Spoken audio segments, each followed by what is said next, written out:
design for parking, what landscaping might be required to prevent headlights from disturbing neighbors, et cetera. And then there was another question about, I think it was more of a utility plan. Where is some of your utility features going to be located? And I was wondering, I don't know if you came with answers to that or whether that's something you'd like to come back with, because there are a couple of options. Either we can go through this and close the hearing and make a decision based on what you have here today, or if there's supplemental information you want to come back with, including landscaping, utility locations, and maybe some sort of final agreement with your neighbor, then it might make sense for us to continue this to give you time to do that.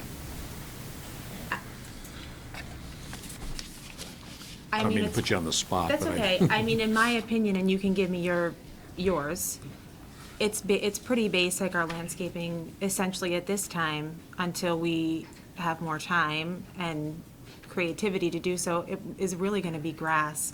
When you pull up into our driveway where our headlights are going to be facing, I don't think that there's going to be much space for anything other than grass. So anything that's going to be around our driveway it's just going to be grass, whatever is not paved. And that's what's coming out into our driveway for the ADU is basically a porch. And that too, probably because we're in a tight space, we're essentially in an urban, spot for the most part. We do have a larger lot maybe than most in some of the tighter spots, but there's not going to be much room, other than in the backyard where we might eventually plant something, which I don't know if you would have interest in or not. Around the structures that we're building, it'll be grass, basically. I think, again, for an application like this, we're probably, the one thing we will be looking at in terms of landscaping is something necessary to prevent or to screen headlights, things like that. Yeah. So if you're, because of this arrangement, you've got 3 cars with their parked so that their headlights are going to blare directly onto your neighbor's living room, that's the kind of thing that we might want to have some sort of screening for. Be concerned about. Yeah, we might need more time then, if that would be because I would need to know what would be feasible in that space. On that, just so we can send you off with as much information as possible, have you, with staff comments in mind, have you looked at the easement and the dimensions of the easement, including the portion on your neighbors, to confirm that there's enough space for you to get the backup space you need for those 3 spaces? Yeah, we have the room. I think it's 18 feet, I think is what the Yeah, for a rule 60-degree, turn into the driveway, 18 feet. And Mary, did you at least make some sort of preliminary determination that it's feasible given the appropriate agreement with the neighbor? I'm not familiar with the neighbor's property, so only as far as I could see for their property and from Google Map images. Okay. Good. All right, well, let's do this. Comments or questions from other board members, and then we can hear from your neighbor, and then we'll figure out where to go from here. I think other than what you noted, it looks like there was an adverse finding on the enclosed porch as well.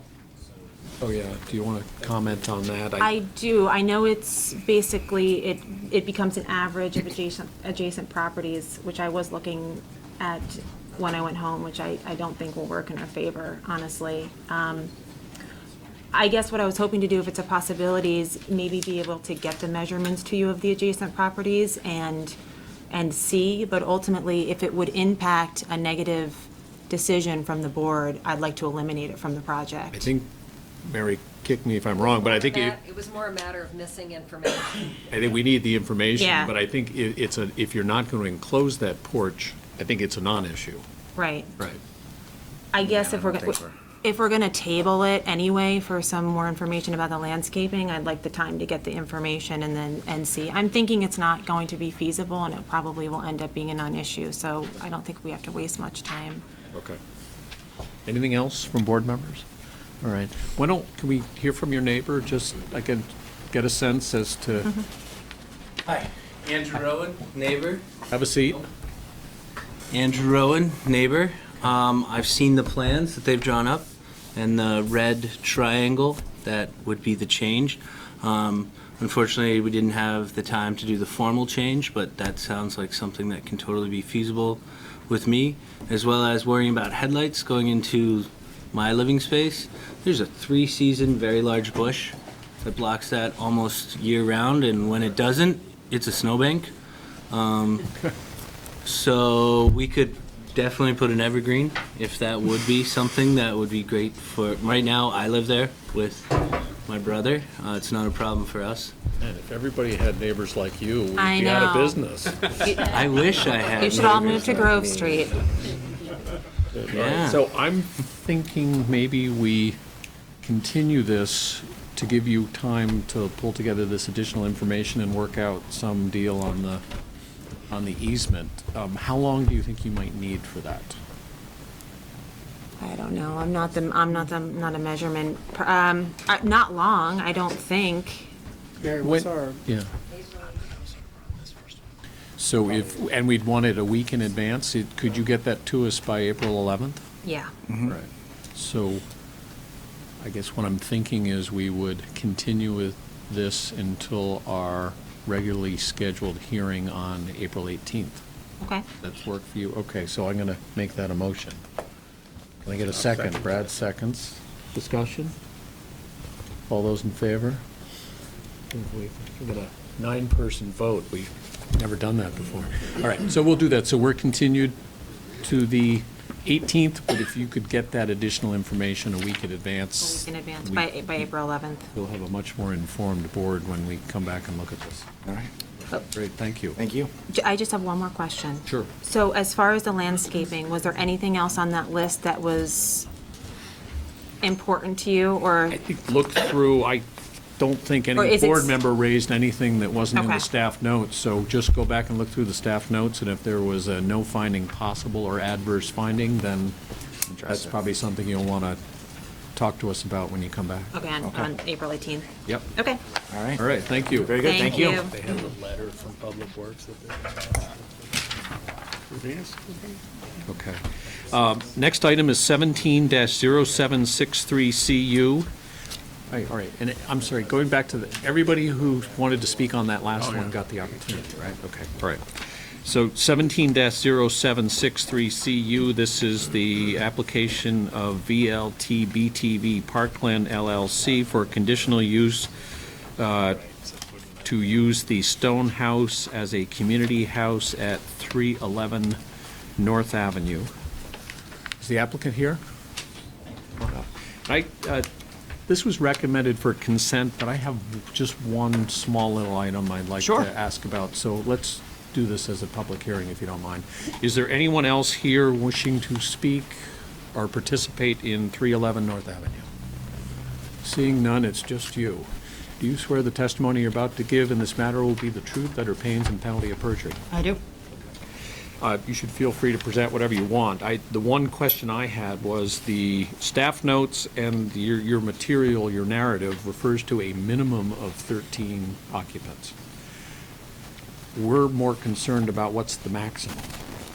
I think the proposal, the concept that we're working on is for 13. There's no more, the beds, the max beds, I believe, in the facility is 18. I think the previous use was up to 18, but Right, as a again, dorm, yeah. the number of residents is critical towards what the impacts are. Yeah. And as I read the staff notes, it really was based on the fact that there would be 13 people there. If Yep. there are more than 13, or if you want approval for more than 13, I guess I would like to know that. I mean, we're not looking for more than that, and I think right now we're looking at how we make this happen, and so it's you know. It's, Okay, all yeah. right, so I think we would consider this as we sort of change the discussion to a maximum of 13. Okay. Other board members have questions, comments on this? This may be somewhat redundant. You've got a resident manager. Is that a live-in resident Yep. manager? That's the intention. Yep. Seemed that way. That's the way the program's being designed. All right, other questions, comments? Again, no one else asked to participate, so we will close the public hearing on this. Thank you. Thank you. Next item, 17-0776, CU, the application of Chris Camney to establish a duplex and widened driveway at 449 South Prospect Street. Excuse me.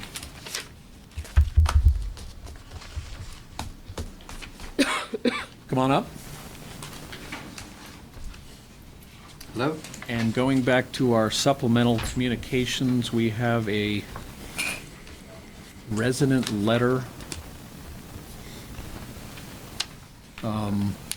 regarding this application, which we will accept into our record. Have you seen that, Chris? Who's it from? Is this, it's the email from Charlie Tipper? Is that what we're talking about? Yeah, I don't actually have a copy of it, but. All right. Do you, Anita, do you have a copy that you can give to Chris? Charlie you- did call me and warned me it was coming in. Oh, okay, all right. I'll let you respond, but we have that, we will accept that into our record, but none of us have read it yet, so Okay. keep that in mind. Fair enough. All right. So, maybe I already asked this. Anyone else who wishes to speak on 449 South Prospect Street? Yes, okay, all right. Can you all raise your right hand, please?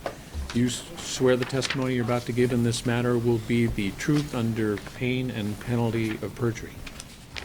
Yes. I'll let you present as you wish. One of the things we did have in our packet was a copy of a deed, which I did not try to read, but it was represented to us as containing a restriction on the use of the property by private covenant to single-family use, which would not allow a duplex. Who provided that copy of the deed, and are they an interested party? And where do they live? It is... Good questions.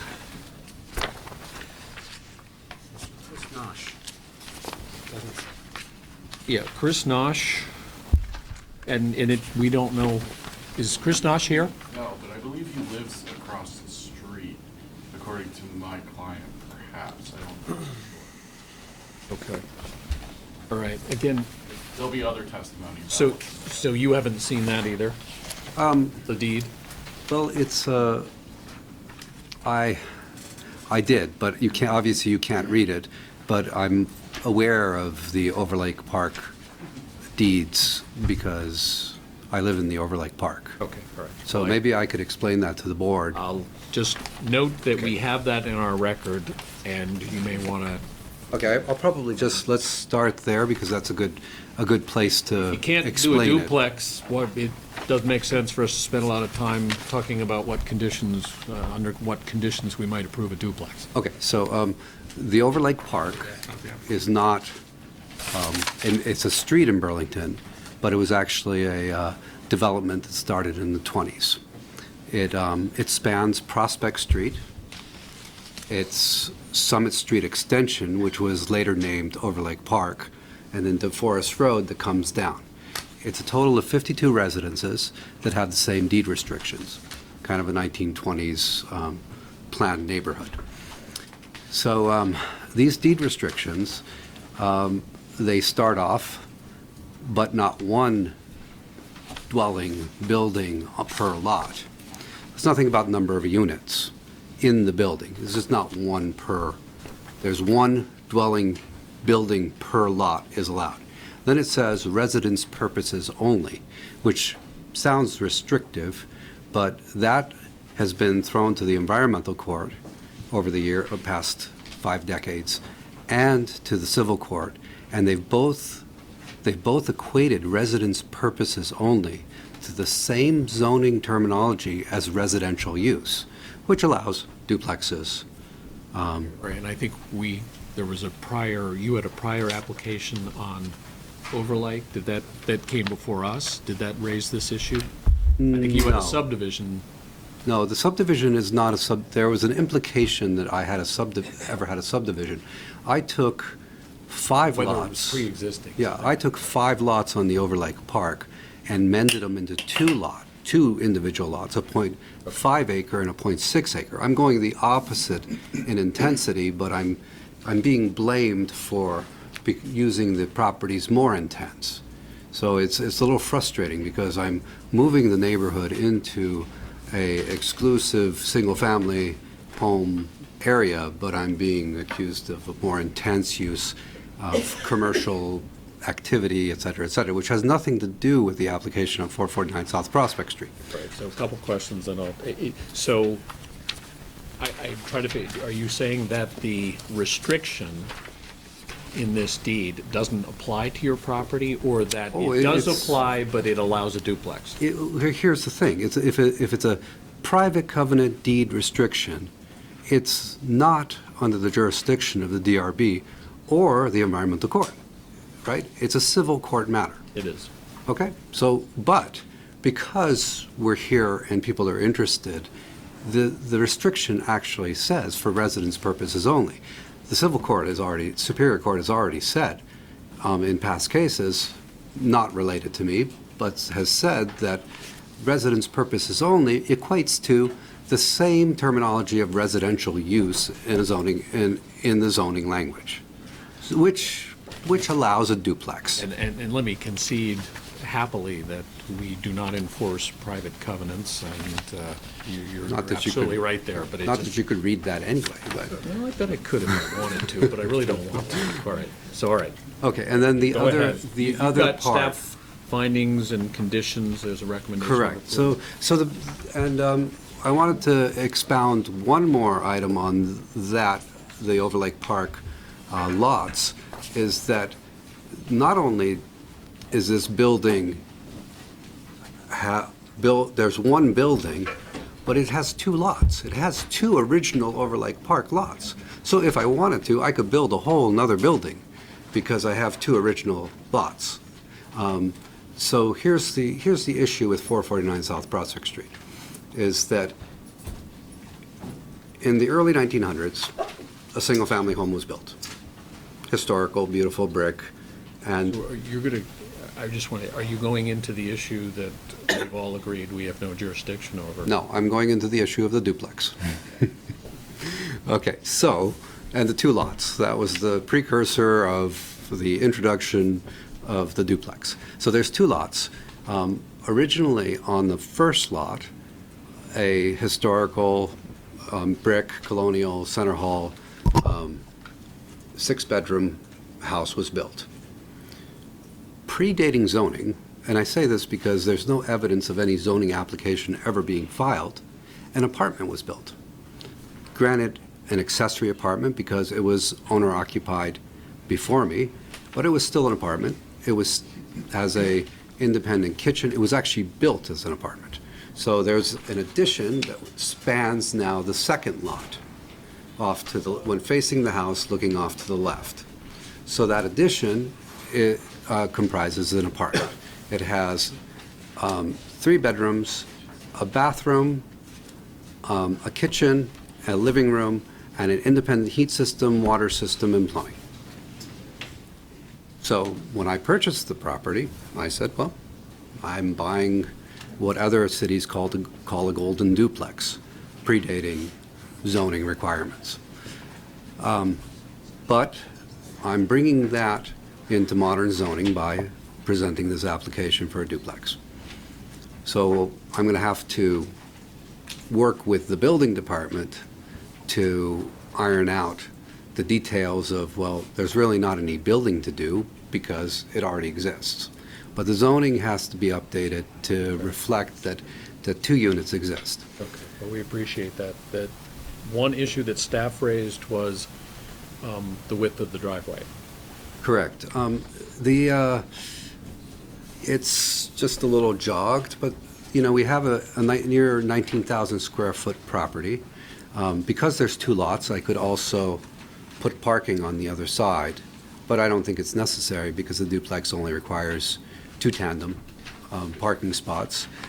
So the expansion of the driveway would be the only exterior expansion, and it's still, I think I've provided a lot coverage calculation. It's far below the required lot coverage. You need 4 parking spaces, 2 tandem works for a duplex. You can do that with a driveway that's 18 feet wide, so Correct. And what did I put down in my application? 28 feet. Because part of it's already 28 feet, so why would I want to make it more narrow? to make us happy? Can I go outside and think about that one for a little while? All right, is there anything else you'd like to add? Let's see. So it meets density requirements. The character of the neighborhood is that it is Prospect Street. It's a high-traffic area. I've been a landlord in Burlington for about 15 years. There's concern of the neighborhood to an adjacent house that's loud, unruly, and they are equating or misconstruing that building as mine. In the 15 years that I've done business in the city, I've never had tenants like the house adjacent to me. My tenants are nice tenants. They're all professionals. One's a graduate student who was a diplomat for the United Nations. These are all culturally enriched, ecologically friendly people. And they're really nice neighbors. So I don't see how it's will change the environment of Prospect Street. And as I said, it meets all of the proper requirements of a duplex by today's standards. One of the other things about the claim that duplexes are not allowed in the Overlake Park, there's the Overlake Park of the 52 residences, they're peppered duplexes. There's one next to me, and there's one 3 doors down from me on this street, Overlake Park. And as you go down the forest, people have accessory apartments and so on. So if it wasn't allowed, then we already have these duplexes peppered in the Overlake Park. What else can I say about? There's Well, why don't we give- I think there's there's really no internal renovations, and the only external renovation that's going to occur is really just the driveway, and it would be very quick. It wouldn't be obtrusive, and it would be probably a 1 or 2 day thing. Other board members have questions, comments? Brad? I'm just confused on the existing driveway. Only from the picture, it's a snow-covered picture that was included, and I've been trying to look at Google Earth on it. How wide is the existing driveway? Well, it's different in different spots, but the widest point spans right against the house. So it includes the garage and the door to the bedroom. Exactly. Yeah. The garage, that's all paved there. Right. So But as it goes to the street, does it narrow? it narrows down. So What is it when it hits the street? I don't know, probably, what did I have there? Well, that's what I can't tell. Maybe, I know 2 cars fit in there, but they're tight, so I would say 16 feet probably Okay, when it so that- reaches the So street. that was the recommendation, that it Yeah, to not be keep wider it than 18. when it hits the street, so that's. Street, yeah, we could probably do that. I mean, it doesn't, it's not logical to me because, I obviously want to provide enough space and parking that's comfortable, and turn around, and because it is Prospect Street.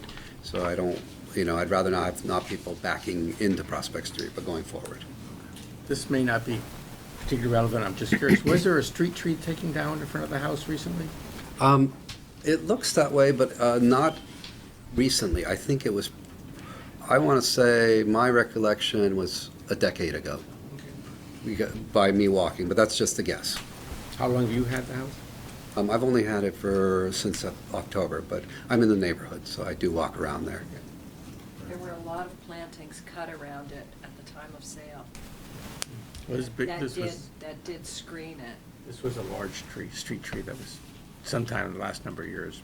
Yeah, Brad is right, and the green belt is still quite beveled from the trunk that would have been there.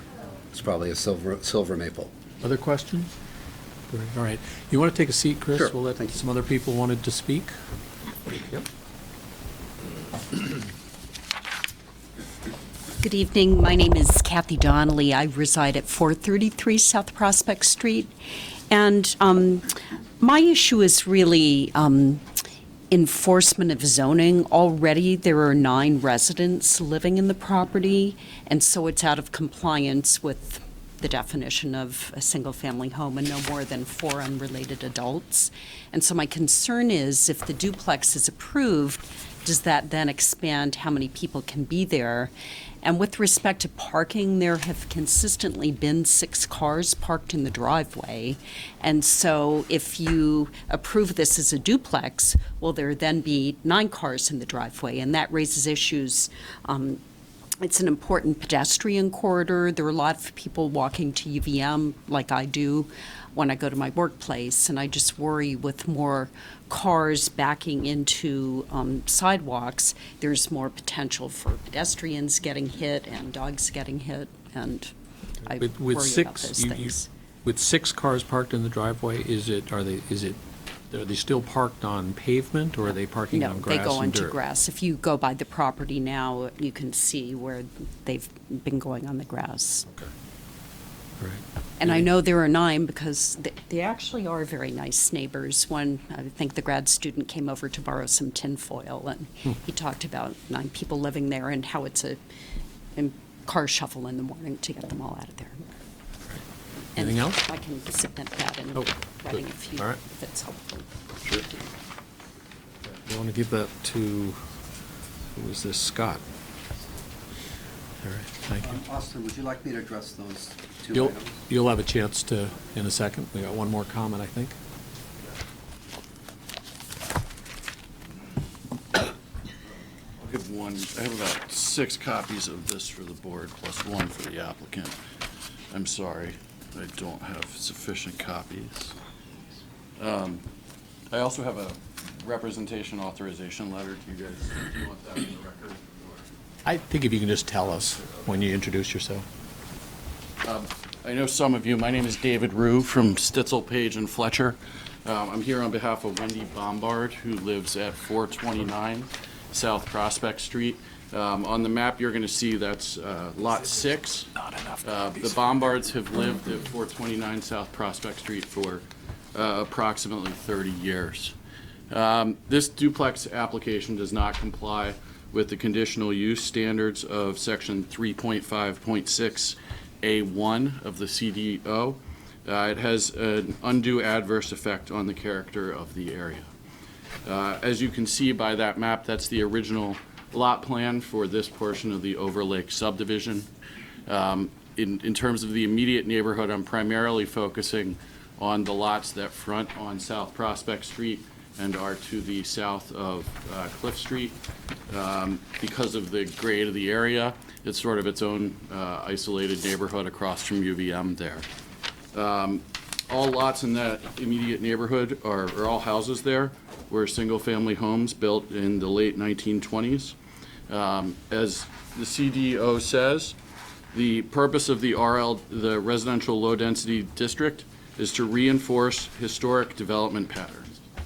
A duplex in this neighborhood is not a historic development pattern.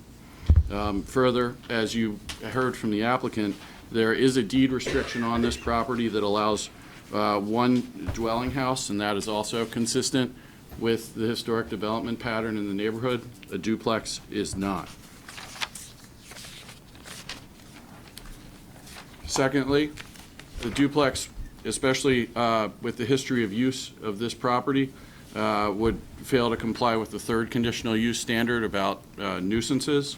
You heard testimony that there are unauthorized people exceeding the number of 4 unrelated individuals living in this, what is now permitted as a single-family home. There are greater noise impacts from 9 residents than there are from a traditional family or as family is defined under the CDO.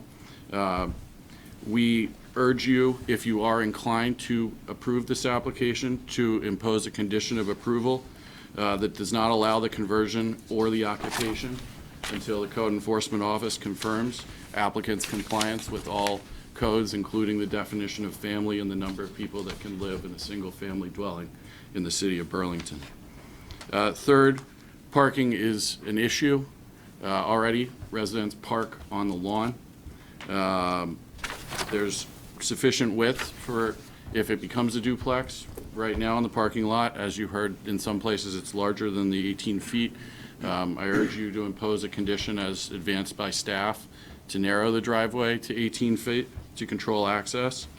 In fact, Right now, with the number of residents, there's greater than 3 cars parked head to tail, or at least 3 cars parked head to tail, oftentimes exceeding the tandem parking requirement.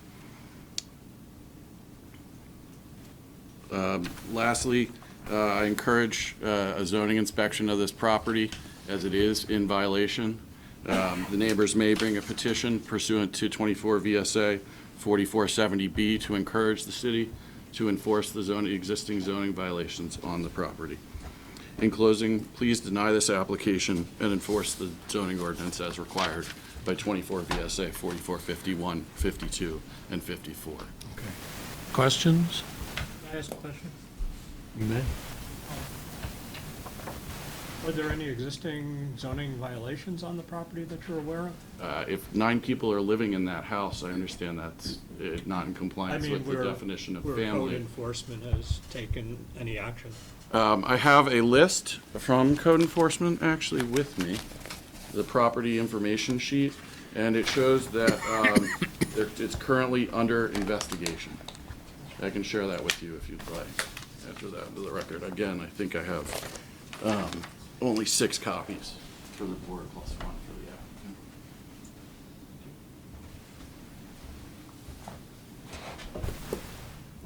These all the same?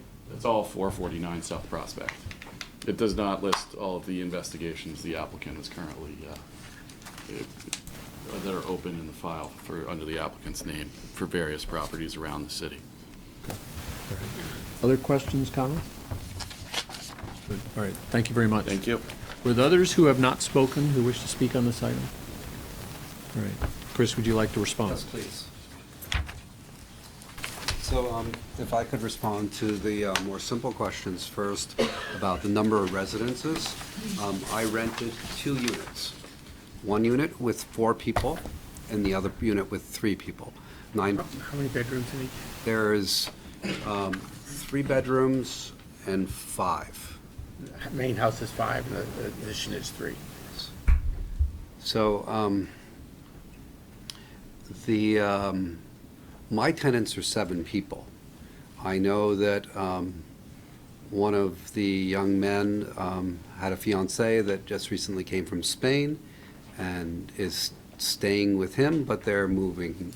I think they're getting their own place. They just got married.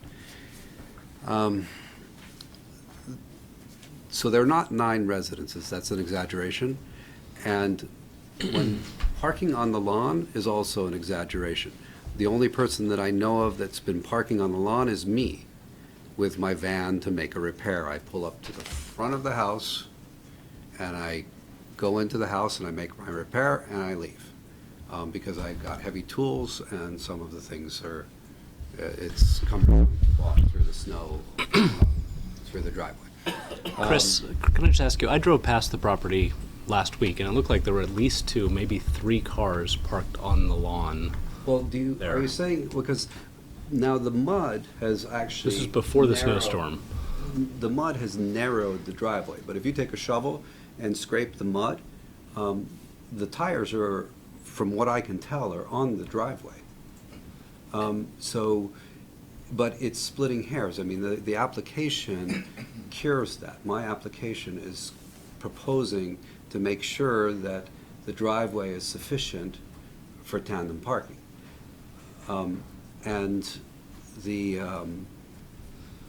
So there are only 3, and the violations that are spoken of here with zoning is because I registered with the zoning department 2 units. Why wouldn't I? That's what's physically there. So that automatically triggered a violation. So they're saying their violation is that it's a single-family home with 7 people in it. Therefore, that's a second violation. But the reason I'm submitting this zoning application is to cure the violations and to clean up the parking and bring it into use. It's always been used as a duplex, owner-occupied duplex, but it's always been used as a duplex, but the intensity was very, very low. We had a very big house with, I think, 1 person on the larger side and 1 person on the smaller side. So do you think you need to expand the driveway to provide adequate parking? for that use? I'm a little confused because. And yes, because if they don't park tight in the center, their tires hang over the lawn, onto the lawn. That's not, I mean, that can be exaggerated as parking on the lawn, but the reality is their tire is 3 inches onto the grass if they don't park properly. That can be cured by rearranging, and it's within all of the dimensional requirements of zoning that it satisfies it. Everything complies, and residential use promotes duplexes in the city. And so to start addressing the other comments with the attorney is that it is within the character. When this plan was handed to you, there is a very loud house that's rental to the left of me. So this is all residential, but from going south, you have a rental to a large group of undergraduate men. Then you have a 12-unit condominium complex. Then you have another 12-unit condominium complex. Across the street, you have the University of Vermont, one of their administrative buildings. Then you have 10 billion dorms right across from that. And then you have another condominium complex that is 12 units, and then another one, and then you have the golf course. So to say that a duplex is going to adversely affect that travel on Prospect Street, it's it's a drop in the bucket. So I don't see that. But as far as I can tell, this is the ideal location for a duplex, and it's not going to, some of the neighbors' concerns is that there's going to be 12 cars. No, the idea is that you have 2 units with the more number of units you have and the smaller the units, the easier it is to rent to a professional or family that's going to occupy the place. So it becomes a less intense use. I have a 3-unit that is 3 4-bedrooms up on College Street, predominantly college students, and there's 12 residences there. I have an 11-unit apartment building on South Union Street, and there's 11 tenants there. And they're all young professionals working in the city, 1 person per apartment. Other questions, comments? Brad? I'm still trying to understand the driveway to some extent.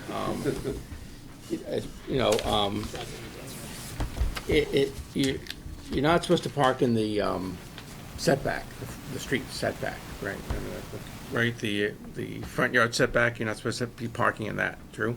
You can park in it if it's part of a access drive, so that's where you get the tandem. If the inner spot is behind the front yard, it's okay to have a second spot within the setback. So that works on this property to be in the front yard. I'm still trying to figure out how wide it is, because you're making it 5, am I understanding your intention is to make it 5 feet wider on the north side of the garage? Is that what you're showing? I'm sorry, Brad, can I take a look at my configuration? I actually haven't seen it since I submitted it. I'm just trying to figure out where you're getting it wider. I'm getting it wider going towards the, I'm bringing it all the way to the building. So, to the edge of the building, and then I'm following, drawing a So parallel that's your line. 28 feet where you get three 9-foot spaces. Yes. And so you can get 6 cars in there. Or I could, hopefully, I'm only required to have 4 parking spaces. Only required to have 4, but the question is how many do you have in there these days? Is it a concern of zoning to restrict it to 4 spaces? No, but it's a question of how many cars do you actually have there these days? Do you know out of the 7 tenants you have, how many cars they have? There are 6 cars. And So what do? They park in the street? no, they park in the driveway. It actually accommodates them. If they park tight, they're not on the lawn. People are not, in this town, are not famous for parking Carefully. carefully. Especially when there's lawn involved, it seems to be, And as you say, you go there and you drive on the lawn just to do your work. So, I mean, it seems like it's pretty fair game, which is And they an can't, issue. there's mud on the paved portion, they can't tell the difference between the lawn and the paved area, so it's, I'm trying to repair that. I'm trying to offer a solution. If it pleases the board, I can get a second curb cut on the other side. I have a second lot. And I can do a parking, 4 and 4. I could do 4 on one side, 4 on another.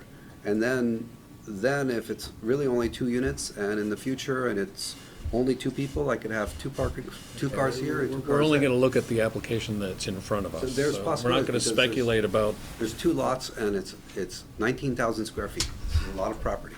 okay, all right. So are we ready to close the public hearing on this? I have one other question then. So the property line that you gave us for 449 South Prospect Street, which is 146 by 122, is that this property, or is there another property next to it, or is this the 2 lots? It's 2 lots combined. You good, Brad? All right. So we'll close the public hearing on this. Thank you very much. Thank you.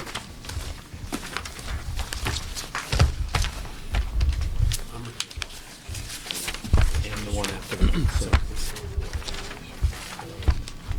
Yes. So am I. Both of those. All right, so we got 2 board members who are not participating on the next 2. So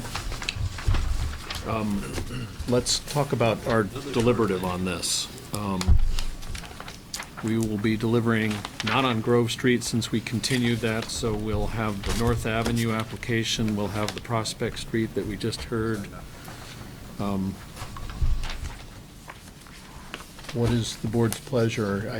Do we want to try to deliberate on this evening, or our other typical time would be next Monday at 5 o'clock, Planning and Zoning Office? Unclear at the moment whether the following items will be completed tonight or not, right? That's also true. If they were completed, then it would be nice to deliberate on everything at the same time. If they're not completed, then it might be nice to deliberate tonight. I guess. Okay. The only thing I'm worried about is on this, and there's also an item under other business where we've got a fairly thick supplemental packet that none of us had looked at. I have a hard time deliberating on when we've got additional written materials that we haven't seen yet. So I'm sort of leaning towards doing all of this next Monday. Fine with me, but I'm happy to come back if you guys decide. Okay. I generally agree with you, Israel. I'd like to do it now, but under these circumstances. All right. All right, so I think we'll be deliberating on all this Monday at 5. Great. Thanks for coming. Next item on our agenda is 17-0755CA/CU. This is the application of the City of Burlington to construct a marina, parking lot, and related site improvements at 235 Penny Lane. While the applicant sets up, we have a number of supplemental communications on this, email correspondence regarding the floodplain, DPW email regarding the traffic study, letter regarding water sewer capacity, permitting plan site maps, letter from Community Sailing Center, additional information from DPW on traffic study, and email from Water Resources Division regarding Main project. I think that's supposed to be Marina project. Oh, cord. No. So we will accept all those materials into our record on this, but the applicant and others should understand that the board has not had a chance to review that. So if there's something in there you would like to point out to us or respond to, remember, we have not seen that yet.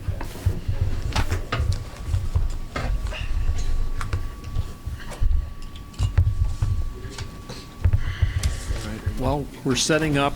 Can I get the applicant and anyone who thinks they might wish to speak on 235 Petty Lane? Can you raise your right hand, please? Jack, can I interrupt you just to swear you in? All right. Do you swear the testimony you're about to give in this matter will be the truth under pain and penalty of perjury? Great. Thank you.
Okay.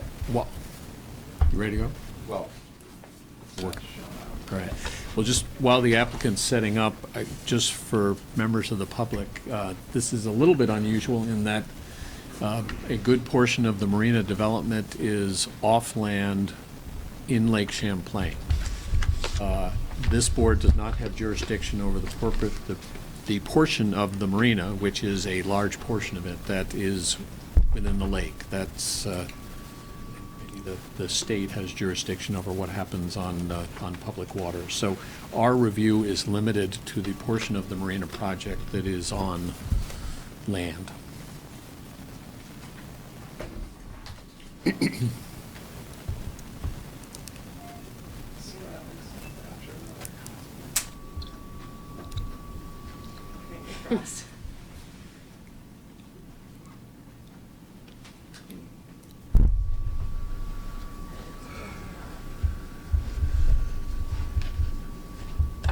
Oh, there's something there. There's something there. We have to turn. We have to put it down. Can you get that light off? I was trying to see if there was somewhere in between, but I think to see it, All right. kinda. I'm good. That's Just gonna work fine. for everybody? Yep. And you need to let Scott know? As long as you clean the filter. All right, let me see if I can get this over to it.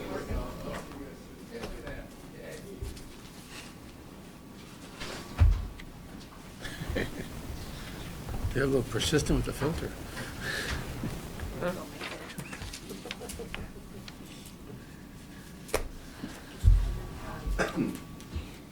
Okay.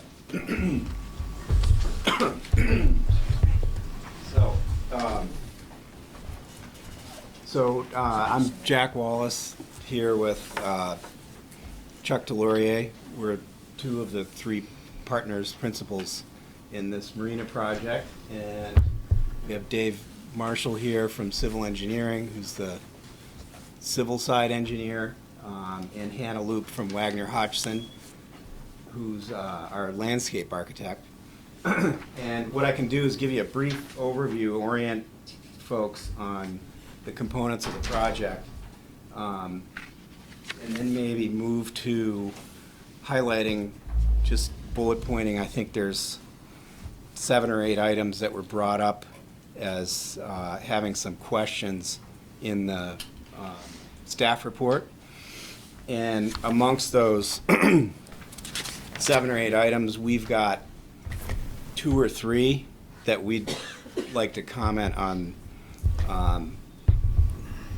the wording of the staff report and proposed conditions.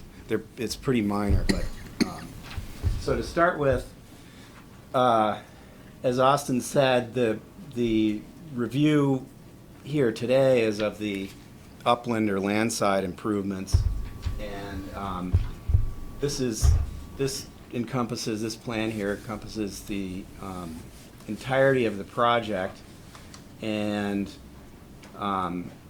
for these purposes, I'll break it up into 4 components. Obviously, we have new docks out here, and to orient everyone, this is the Coast Guard building, the water treatment plant, the water pump building. This is the Moran. This in the background is the new Lake Street extension. So presumably everybody's somewhat familiar with that area. And then obviously the fishing pier is depicted here. And we also have Mark Nod here from the Sailing Center, who has some information to provide tonight as well with regard to parking. But also to orient you, the Sailing Center is currently in this space within the water department now, and its docks, you can see a highlight of it go out here currently, and they're currently under construction north of the skate park. So our project involves the marina and we're going to work off of a long-term leased lot, and we'll have a ground lease with the city, 4-year ground lease, and the marina lot is this shape right here. and I'll zoom in later and give you a little more detail. But so this is the actual leased portion. The other two components of the project are a waterfront park in this area, which is currently parking lot for the fishing pier and the sailing center. That parking lot is in this proximate area here. And then, as a part of our project, we're also building this so-called east lot on the plans and documents. And this parking lot is a 68-space lot. It's in the general location of a employee surface lot that exists now. It's like right in this area. And I think the curb cut is similar to this one right here. So we're essentially expanding it. And this, this parking lot here was actually in a slightly different configuration. It was approved in the Waterfront North permit. So it existed there as a part of the Waterfront North project, but was not built, I presume, for budgetary reasons and questions about what was happening with the Moran or whatever. So as we've developed this project, now that became our primary parking area, and we can go into a little bit more detail, but basically this parking area is 68 spaces, as I said, and we've got shared usage parking management plan that essentially gives us 42 spaces of the 68. And Mark Nod is here from the Sailing Center to talk about the other 26, which will, which for zoning purposes would be assigned to the Sailing Center. Quick question. Sure. When you say that parking area was previously approved in another application, was it approved for 68 spaces or some different number? 73. I believe that's the number. Well, technically, it was 69. The applicants proposed 74 at the time, and there was actually a condition of approval from the DRB kicking it down to 69. Okay, so okay, I may have seen a plan that was, okay. So, similar number. In that permit, which you'll hear about later, the Sailing Center was assigned more spaces than 26. So one of the supplemental pieces of information you got was a waiver request from the Sailing Center, which Mark can talk about in a few minutes. And so, so basically the way the marina is going to function is people coming from land, would approach Penny Lane. There's currently vehicular access between these two buildings, and pedestrian access as well to what we're calling a drop-off plaza. So we've got a plaza here where people visiting the fishing pier or the park, but also the marina, can drop their gear off, go to their boats, and then somebody can come back and park, presumably in this lot, and then walk back to the marina. And this would also provide a spur of the bike path where you can come down here and connect, and we'll see in the blown up plans in a second here. You can come down and connect with this the start of the waterfront path that's shown, I think, in the master plan to extend all the way up the north waterfront. And so that's basically how our customers come and go. The marina itself, just a general description that'll come back in the parking discussion. By agreement with the city, of the 160 slips, we're proposing 40% or 64 of those slips have to remain transient, open for transient boaters. And so what was included in the application, what we can talk about some more, is we are also requesting a waiver of the standard 0.5 parking spaces per slip because presumably the transient boaters are coming by boat and won't need to park. So we were basing our 48 space waiver request on 96 seasonal slips, and that actually comports with industry data and historic data from our partners who are operating marinas, that that number would suffice for us.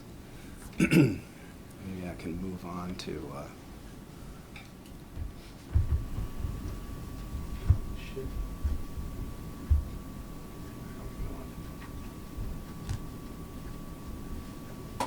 are we? Huh. Okay, the mouse doesn't want to go over there. There we go. There we go.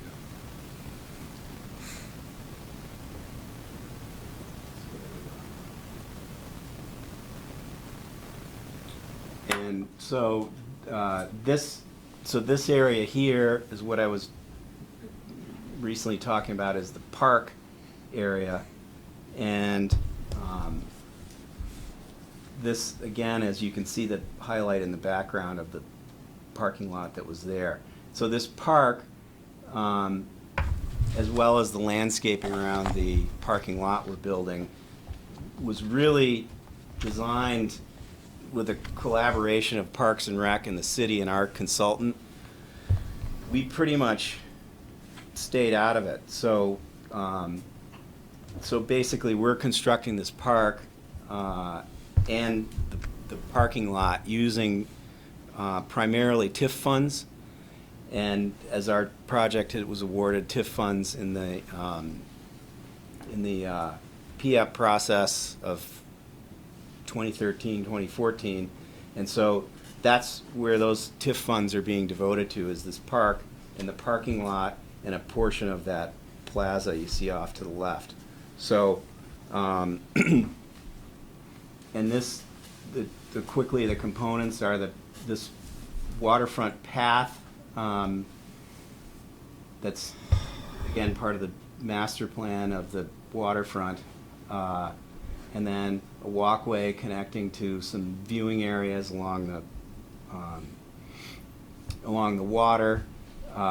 This sort of prominent viewing spot has this Roth family memorial relocated to it, which was relocated from a point just over in this area here. And I can actually... Is that the stone bench? Yes. Yeah, the stone bench that was in the corner of... and so this... that's sort of the perspective view of that park. There's the stone bench relocated, and then the path coming through here. There we go.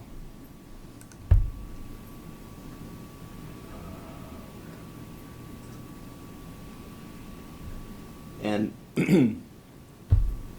so now moving to the left, this is the so-called plaza area, which is the drop-off area I spoke about. Here's the water department buildings here and here, and the pedestrian walkway coming through, and vehicular access coming through. And so this is designed to be able to turn around, and then contains drop-off spots, as well as actually 4 handicap accessible spaces. these two handicap accessible spaces were associated with the fishing pier originally. And actually they're located today as it exists, they're approximately in this area right here. And then the other two are associated with the marina, but as I think with all handicap accessible spaces, they're just open. We're just for zoning and permit requirements associating them that way. And then so from this area here, you've got a pedestrian walkway to two access points, gangways that go up and down with the water level and access the two dock sections. This section here accesses the perimeter breakwater, that's floating breakwater, and that is what's, I think, referenced in the staff report. That's got public access in the same hours as parks, and then and it's accessed sort of through our floating marina support building, which is located here. And I know that's not part of your review, but I think it's helpful to know how this functions. And then this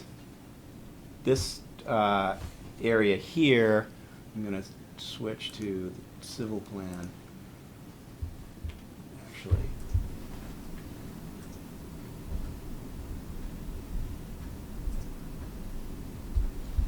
so this so this area here is sort of our operations area, and the resolution isn't great here, but the so there's the two access points. This is mostly open, and this is in the area where there's a picnic pavilion currently, and that pavilion is being removed and potentially relocated at some point by Parks.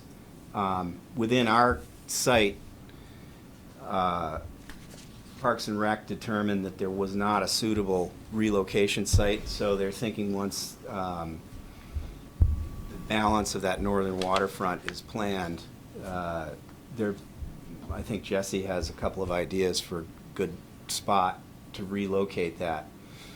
But down here, it actually had security concerns. There were bathrooms in it that are they had to close, again, for security concerns and so on. So part of our project is in our marina support building. We are going to have public restrooms, in effect, to replace those. And then the balance of this area is a storage container, dumpster recycling area, and then our transformer pads, emergency generator, all of the kind of business end, the electrical entrance, and then all of the underground sump connection points of the utilities that are coming off the dock. And this, so this area back here, I didn't describe it as a sort of a main part of the project, but this parking lot exists now, and it's easy to see the outline of it here. Part of our project proposes to expand it, and that's going to do a couple of things. It's giving more parking to the water department, and which is, so it becomes combined with the existing parking in front of BED and so on. They've got adequate parking. And it also helps alleviate the problem they have with deliveries to this loading dock, is they have a full-length tractor trailer that has to come in and back in, and so by widening this section of parking lot that allows them to get back in and out better. So we're coming through this area with some utilities, widening that at the same time, and then that, once we're through there and restore it, it's not part of our project, it's the water department. We will just have a easement to get across it. What's the access to the loading dock? You're not going around the whole building, are you? How would you mentioned a big truck needs to be able to They pull come in there? in this existing Not lane through that driveway. narrow little alley between the two buildings, that was my question. No, Okay. no. So yeah, it comes, this is how it comes in now. It's just restricted by this width. One of the other things that's going on back here is we've got this so-called yard area and a lot of our utilities and the business end of it. The water department at the same time is stepping up their security protocol somewhat, and there currently is a gate here that is not it pretty much remains open all the time, but I think that's going to start to be closed off more often, and so we're working with the water department very closely on operations agreements that sort of limits our public to this path, and that only our employees would be back here. Because currently, actually, there technically is some public parking back here that goes with that, with this picnic pavilion. So that would go away, and they would slightly restrict public access to this area. And then so moving back around. Actually, before you move on, Sure. What happens in the yard there? What sorts of activities are going on in that yard space? We have the ability to, we've designed this space to have a functional boat launching area, not a ramp as exists around the corner at the Coast Guard, but with a hoist lift, a travel lift with slings and so on. We're not proposing that in phase one, but this area gives us the ability to bring in a mobile crane and launch and haul boats or do rigging work, that type of thing. And then it gives us an area. In our operation, we're going to have our own boats and vehicles and apparatus that will need to be maintained and come in and out of the water and so on. So it's sort of our working yard area. And we in the wintertime, this is where, I didn't mention this, but the docks are proposed to be, stay in the water, remain in the water in the winter. But we will have, there are things that are going to come off the water in the winter. There's appurtenances and equipment and that type of thing. And so we've got a place there to sort of collapse into in the wintertime. Question on your boat lift. If you have a boat lift in there and you're going to go into the water from there, so you're going to cross that pedestrian path with your boat lift? We would, and Not a fair amount of construction to make that lift even and level, and what it takes to have that boat lift cross that path is going to interrupt that path? It does, but and actually that, we've put that off to the future. So we're not we'd have to come back and propose a we'd probably be to you because there'd be a land connection to it. But you actually see it, I mean, a good example is Mark Saba's new marina in Colchester. If you look at that, their launching area is right next to a dock, and you walk from their building right past it. So it's pretty common. It's hard to walk through it. No, yes, no, yeah. But actually, what we're talking about is a something on wheels that rolls back and forth. It's different than the one at the sailing center? 'Cause that one's fixed, isn't it, or? Yeah, that's just a fixed crane for smaller boats. It's also beyond the access to the wave attenuator where the public, Right. where the majority of traffic will be using the first gangway and not the second one. There's a lot less traffic on the second one to the south. Actually, I think I've got go to parking. So parking, this might describe that a bit, and then maybe have Mark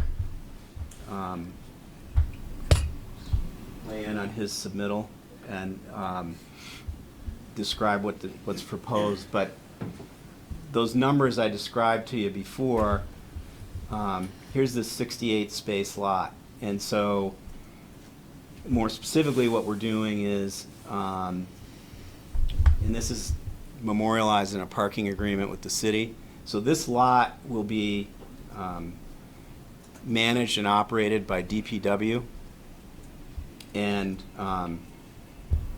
presumably, we don't know exactly yet. I assume it'll match the rest of the revenue collection, but the spaces have times open to the public and times not open to the public, and but there will be some type of revenue collection, maybe similar to the Pease lot with a kiosk. I'm not sure exactly what it's going to be, but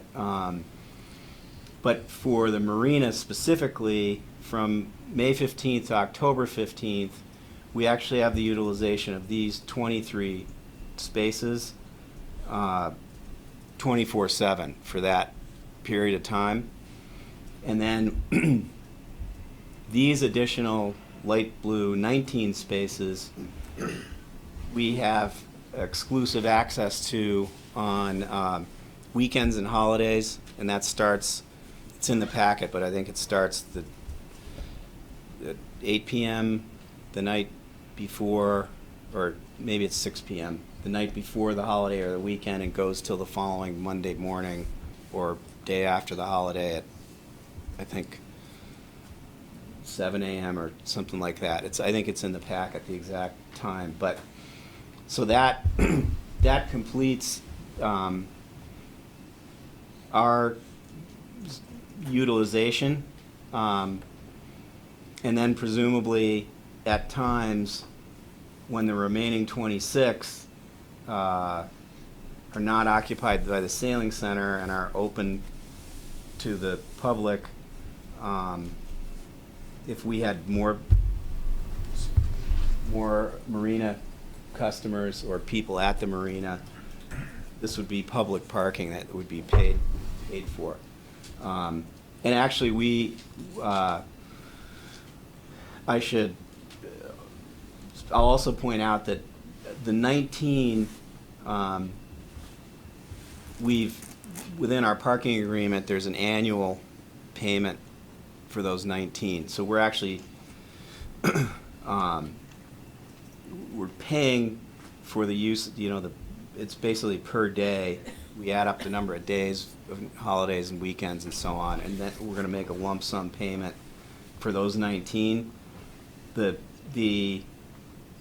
23, through the negotiations and through us building the parking lot and the park, and where we got to was the 23 we're not charged for. And so this leaves the remaining 26. which would be applied to the sailing center's requirement, zoning requirement. Jack, can you just refresh us that you've got X number of slips and so many are transient and so many are, would have? Yes, so What it's, was the number again? so the way it works out is 96 maximum seasonal. Well, actually, it's not that, it's seasonal, and then 64 transient. And so what we applied was the 0.5 to the 96 and came up with 48 spaces. So we're getting 42 of the spaces here for us. We have 4 marina employee-only spaces at the end of this water department, but on the marina lot. And then the 2 handicap accessible here. And so that's how we're getting to the 48. And I don't know if Mark, do you want to jump in and so Mark submitted one of the items in the packet was that what was missing was getting the sailing center from its original 52 permitted here to 26. And so what Mark submitted in the supplemental packet was a request and the justification for that. So, Were you sworn in earlier? I was. So I'm Mark Knott. I'm the executive director of the Community Sailing Center, and as you know, we've been part of every permit process that's floated through for Moran or other as co-applicants with the city for, I don't know, is it a decade now? Scott, it's been a long time. So the previously approved lot that was discussed earlier, I think it was 69 spaces, had, I believe it was 52 allocated to the Community Sailing Center as part of the Moran redevelopment plan back when we were in Moran with Maritime Museum and other potential co-tenants, and included much of the Waterfront Access North project that was recently completed and that we are finishing up as our project is being completed on the north end of Lake Street Extension and just north of the new skate park. So during the time between that initial application and today, and I'm repeating some of what's in my submittal that I presented to Scott yesterday, we've operated out of the water department building, our windowless garage, and our only utilization of any parking has been the fishing pier lot. And during that time, we've advocated to all of our users to bike, walk, public transportation, et cetera. And we've been able to manage pretty significant growth in the number of people we've been serving. We served over 6,400 people last year. And that's the amount of parking we've been available. I think it's 28 spaces. You could correct me if I'm wrong, but I think it's about 28 spaces or 27 spaces in that fishing pier lot.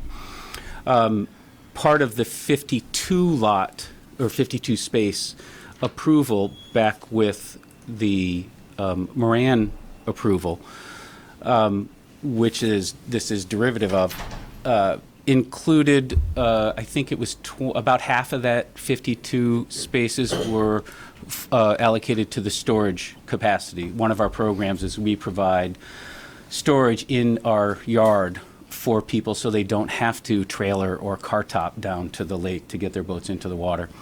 And over that time, we've had significant increased growth, have worked within the constraints of the fishing pier lot, and actually with the evolution of WAN, what our yard has actually shrunk by over 7,500 square feet. So we're actually working with less yard storage than we had. And it's something that occurred to me when I was thinking about the presentation today that is not in my submittal. We're actually working with about 18 or 20% less space for yard in what our present development area is in agreement with the city than what we're operating with today. So with all of that, we've requested a 50% waiver for spaces because we really believe that we don't need to utilize that amount of parking, and that with this development, this allocation, and with the remainder of parking that's developed, the advocacy we've done, we have a sustainable campus initiative where we've really focused on folks walking, biking, using alternative transportation. With the improvements to the new bike path, we've seen a remarkable increase of pedestrian and cycling traffic. A big chunk of our growth that I expressed, we went from a few thousand users to over 6,500 during that time between the first application and today, is growth in our educational programs and our summer camp programs, which are primarily drop-off and pick-up. And to the extent they are students through our spring or fall floating classroom, we do standards-based educational curriculum, bringing kids from the Burlington School District down to the waterfront and using sailing and paddling and getting into the lake as a STEM education, next-generation science standards-based curriculum. They're coming down because they're walking, or they're getting picked up and dropped off by a bus. So with all of that, the allocation, with our experience and then looking at the allocation for these parking spaces, we felt it was more than sufficient for our needs and even expecting some additional growth.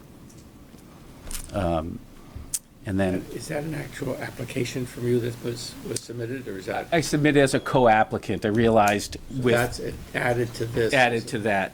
I realized that That's with not in the, Supplemental. it's in the supplemental. Okay. I realized that with this project, we needed to, I knew at some point the sailing center needed to weigh back into the parking reallocation that happened post Moran, as WAN got completed and as the PIEP process participants, including Chuck and Jack's project here, moved forward. So Can I ask a question about flow parking? About sailing center parking? Yeah. Sure. You mentioned, so the bus was a red flag to me. So can you walk me through where the bus drops students down off? at, so you don't have a full WAN project map, do you? Unfortunately, it cuts off. So these are kids that are going to be going to your sailing center. From the schools. Yep. So, yeah. The closer schools, Champlain and Edmonds, they might walk down, or maybe Flynn might walk down. Two other schools might end up with a bus coming down. But they go down, so if you look, the new Lake Street extension, you're familiar with it, where the Yep. bike path is? So they would now drive down to where that dead ends and drop kids, pull into just in front of the sailing center, drop kids there into the building, back up and leave. So is there a turnaround there so that they're not, So our Backing our into the parking lot. configuration has a driveway on one side, and another is it's essentially a hammerhead Yeah. that would pull into our building. So because of the constraints of the site, we were essentially pushed up against the urban reserve, the North 40. So it's not a property line, but it's a political boundary. Our building is immediately on that northern boundary, and so we reconfigured our flow within that constrained yard area. So now we actually drive through our building if someone needs to, a boat with a trailer to pull in and get to where our hoist system will be. We'll be duplicating our in-the-water infrastructure just north of where we are today, and immediately west of where the new building is. We just completed a new seawall. So there's sufficient capacity there at that dead end to do that hammerhead turn and turn around. Or so when you say hammerhead, you mean like an alley dock? So the bus goes down, like a hammerhead. takes a left, backs up, He pulls in, backs up into the dead end of Lake Street. and then drops the students off, I assume, because Well- you don't want to ever drop a student off and then back up. No, they would pull into our area, drop the kids off, and then back up after the kids are safely away from the bus and into the facility. Well, I don't really know if I need to consider that, but that does seem pretty unsafe to me. So It's I'll have to look at it myself. Okay, see what it it's, that component isn't part of your deliberative process. I mean, I don't mean to, but Well, you mention it, and it's part of your project. I'm just here for the parking, right? And what happens today is, I think we have vehicular access in here, too. Right, but the sailing center, its function at the north end of Lake Street is not part of this application or this Right, but deliberation. that would be pedestrian access. So, anyway, we can talk about it either. But let me finish with, so right now what happens is a bus pulls in and drops kids off, and you're familiar with the site just to the left here, into where the Coast Guard, we call it the Coast Guard ramp, it's a Fish and Wildlife or city access ramp, between the Coast Guard ramp and Waterfront Park. Yeah. Right now, they pull in there, drop kids, and they walk. I suspect they could pull into this parking area also and walk down the bike path to get to our facility. All right, yeah. I mean, I've brought this up many times. The city of Burlington doesn't really have safe school bus transportation or bus transportation. So, being a former bus driver, I do bring this up. Yeah. I was a trainer, a safety trainer, and it's not something anybody else considers, and I happen to be an expert in this area. Okay. That's why I bring it up. Any other questions on the sailing center's request for a waiver? When I probably in here somewhere, I couldn't see the material that was submitted. Is there a plan of the whole thing submitted with your request for the parking change? No. No. All I did was essentially piggyback on there's a Chuck and one-page Jack's. in here or something like that? There's a two-page Two-page. letter with some information provided, because it's simply this reallocation of what was previously approved in a reconfigured lot that is actually smaller than the original lot. Will be your same approved site plan, I assume, is still in force. Is still in force, Everything's absolutely. the same with your approved site plan that's associated with the Right. Waterfront North. Exactly. That site plan shows this lot and just says there's 52. Yeah. So maybe. I just like pictures. No, I know. If you'd like me to submit something that is a Probably can more ask staff for a copy of the original comprehensive of the other application. original application, Yeah. I'm happy to. So you don't really control those parking spots in your existing location. I mean, there's a parking lot there, and if you're. Yeah, we never controlled any of that existing parking. But you will control the parking. There'll be an allocation for us for It those won't spots. be marked as sailing center or anything. It'll just be parking spots there. We haven't worked with DPW on exactly how those will be sorted out, as these guys have sorted out their exclusive allocations during certain time periods. We're still sorting out exactly how that'll sort out. My question is there going to be someone from the city testifying? Because I'd like a sense of the broader parking picture in the area. So I know, we got a memo from Public Works commenting on traffic study in the supplemental packet. I don't. no, not on the traffic study, on the parking related. Well, I had 2 points relative to the parking. We don't have Public Works here tonight. We have Noel from CEDO. So 2 things. One is the sailing center. The marina cannot have the effect of orphaning the sailing center's parking requirement. That's why they're a co-applicant here. Right, as the sailing center is presently approved, their permit remains valid through September, I think. They get 52 of those spaces. Well, so Moran is sidelined. So we have the marina proceeding. The marina folks are now going to build that parking lot, and it's going to serve the marina. But as part of that, it also needs to serve the sailing center. So there's not enough parking there to provide the full amount for both, so they're seeking a parking management plan. The marina's request is pretty straightforward, and I noted that in the staff report, and then in your supplemental communication, you see the request from the sailing center, and you can weigh that in your deliberation. The only thing that I would point out, I heard Jack mention tonight that this will be open to the public. And that's a whole different level of parking waiver that's not addressed in this application. That's not to say that they can't come back. But what you have before you tonight is a parking management plan that addresses the marina and the sailing center. If we want to open this up to the public, that's all well and good, but there are specific criteria under Article 8 for doing that, basically off hours, and that's not been addressed tonight. Is there actually a parking management plan that was submitted, or are you just viewing things piecemeal together as a parking management plan? Between what the marina submitted and what the sailing center submitted, they address the provisions of 8.1.15, I think it is. Not what, again, it's not really a parking management Right. plan. It's an explanation of why they qualify for a waiver of Waivers, parking right. spaces.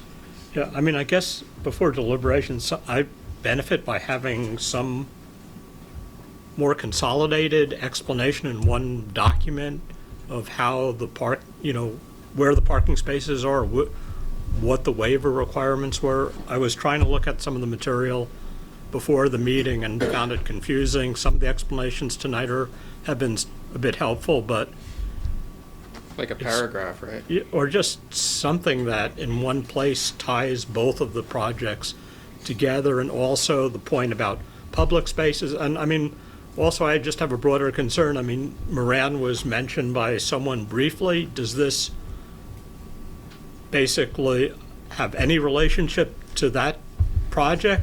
I'm looking at, that's why I was curious if there was someone from the city to testify, because it's like a broader parking environment beyond. We have someone from CEDO who sort of controls the whole area, including all the projects. Kirsten Maybe we is could- ready to. We could direct some questions at them. I'd kind of like to look at, have you finish, go through your overview, go through your issues, and I do agree it would be helpful to have Okay. maybe CEDO talk about how all these pieces fit together if board members have questions. I just have a really quick question, Mr. Nod. Yeah. Could you repeat the amount of spaces that were originally required? So originally it was 52, and I believe 26 of those spaces were, as they allocated to staff and visitors, and then because of the storage utilization of our programming, I think 26 were allocated to the storage component. And what we've found is most of our storage users, because of the nature of the boats, they tend to store it there, so they don't have to drive down and get to it. So they're biking or walking, so they're not car topping or trailering the boats down. So with that experience and a decrease of the amount of actual storage space we have, given what was finally permitted and what the site utilization was with WAN, with the gravel wetland, with the skate park was slightly expanded, et cetera, we end up being in a constrained yard area that is about 20% smaller than what we're operating in today. And related to our experience using that wide open public parking that we had no allocation for. And I have one more question. Scott, you said there was something triggering a public parking requirement in your mind that we heard today? No, there's no public parking requirement. I heard the applicant, Jack, mention the possibility of this being open up for public use. And again, that's all well and good, but there's a specific section under the parking management plan, parking waiver standards to address that aren't included in this application. Was it mentioned? So said in plain English, it would have to come back or be appended to this application. The city, as owner of that parking lot, wants to lease to somebody other than Marina or the sailing center, they would have to come Yes. back and apply for that and explain how that would work. Correct. Okay. Well, one of the contexts I said that in was the 19 spaces I talked about that were weekend and holiday. So these 19. So when we're not occupying it, the way our parking agreement with the city is worded now, those are open to the public. Not necessarily free, is what I was pointing out. But Okay, well, it sounds like so that really is a component of your application. You did mention DPW is going to control this lot. If we're gonna have all three of those uses there, I think these questions are all leading to, we need to understand how DPW is going to manage those three uses all at once and still satisfy everybody. So, if public use is part of it, because As part of we have a parking agreement with the city. I just mean, it's just not part of your application that's in front of us, so it needs to be get to us somehow, and we would need to understand how that's going to be managed to accommodate public marina sailing center. Because these are very desirable parking spaces. If they're not controlled in some way, they're not going to be available for any of you. Right.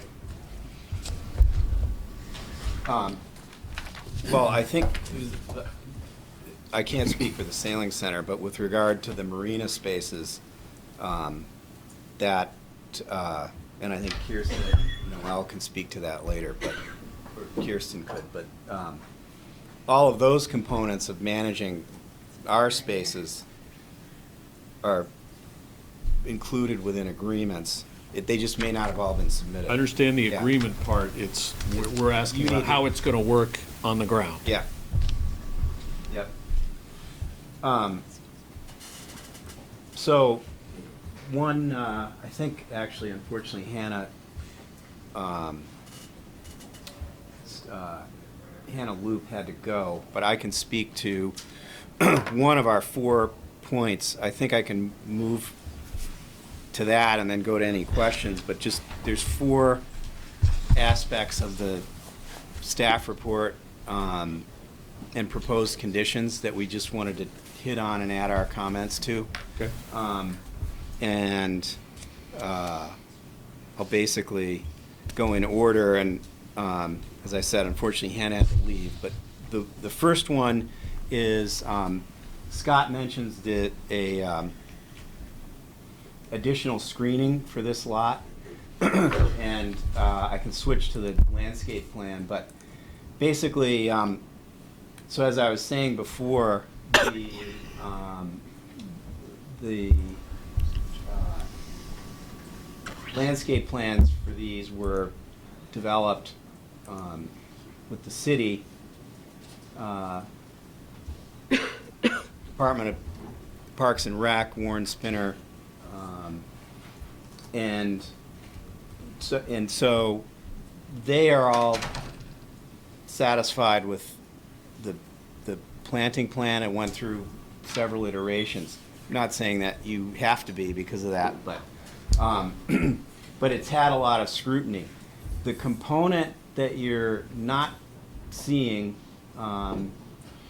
is, as it's come up a few times, the Moran plant is, fate undetermined. So, but whether the Moran plant is there or not, there's space here that something's going to happen with. And so our plan here is just showing, and it shades out everything else that's going on, but the sort of master plan thought incorporating Moran or potential other use there is a promenade that goes between these 2 buildings, connects with the park that we're building, and the waterfront path, and then an extension and turnaround of this into this area, some additional parking potentially, and then potentially a pedestrian access path through here. So, so what my comment to the Scott's comment, which I talked to him about, is, and it's not, I'm going to say, that big a deal for us to add some screening to this parking lot, but since it seems fairly inevitable that there's going to be more work done in and around this parking lot as the waterfront north is fully developed in some fashion, whatever that is. And so we would just suggest that it might be prudent to consider leaving the plan as is and then adding screening as the plan becomes fully developed. So as it is now, I mean, you have the plantings along the bike path, and then we're adding these plantings here. There's also berms. One of the things we're doing to comply with the corrective action plan, the soils, the I don't want to say hazard, the soils plan for, contaminated soils plan for this area, is we're going to find a place for it on site, which is actually gone through the state approval process and so on. So we're using berms, landscape berms, and other, features to build things up to utilize those soils on site. So there's opportunity for more landscaping, but we're suggesting it might be saved for a later date. So that was one of the items. And then there's, so the other three, the second one is, and unfortunately it's just the large plan that it has so it's not in great detail, but the walkway between, here's the end of it, the walkway connecting the parking lot and Lake Street with our plaza area is currently shown as just being striped. I can, actually it's on the civil set, so we can see it here. So it's shown as just being striped, and the reason for that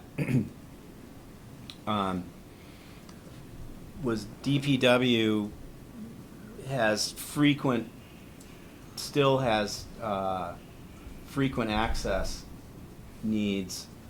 I say frequent, say regular and potential access needs in this corridor, and they have to access this area here. And so we talked with DPW about having a raised sidewalk. So in Scott's comments, which, as he said, he was just taking straight from the ordinance, he suggested that this should be a raised sidewalk. And while we as the applicant or co-applicant don't have, it's not like we're opposed to that, but DPW expressed a strong concern they'd rather have it one level without transition. And then the other factor to that that we wanted to point out that's in the staff comments is Penny Lane is not currently a public street. It's actually on the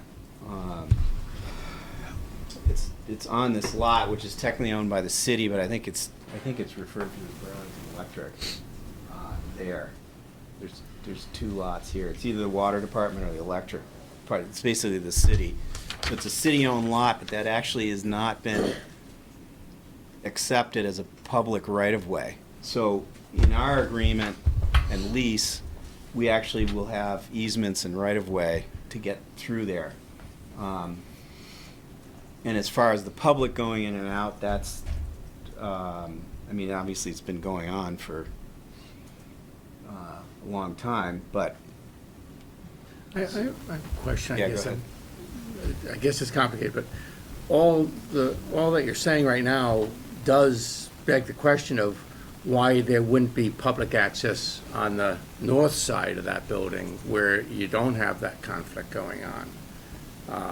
Where that blue dashed line is, if I'm reading it correctly, there's nothing, that line extended straight up, it would go into the park that you're creating as a public park. This line here. No, on the right side, yes. Well, I think ultimately, and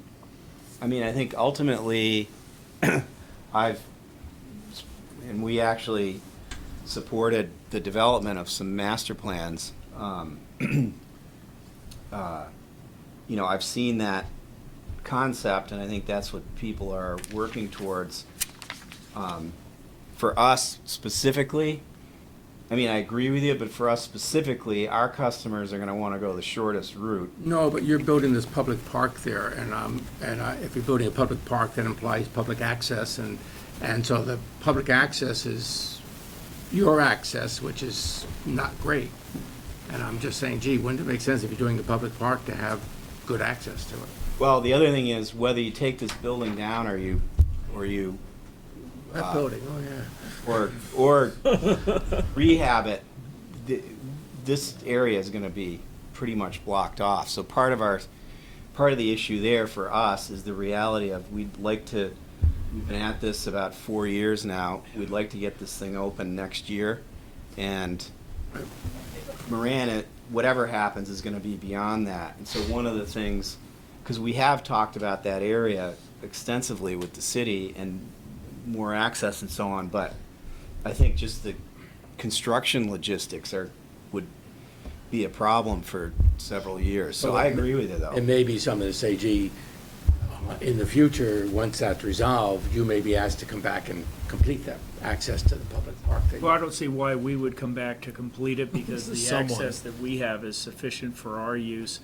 There also is the fishing pier. It's where access has been utilized, for many years, and we considered it to be, even though we did some of the initial plans for that, we considered it to be beyond the scope of what the marina is doing at this point right now. And I have to say that, the building of the public park and everything else is an accommodation to the city's request for that to be a part of the project.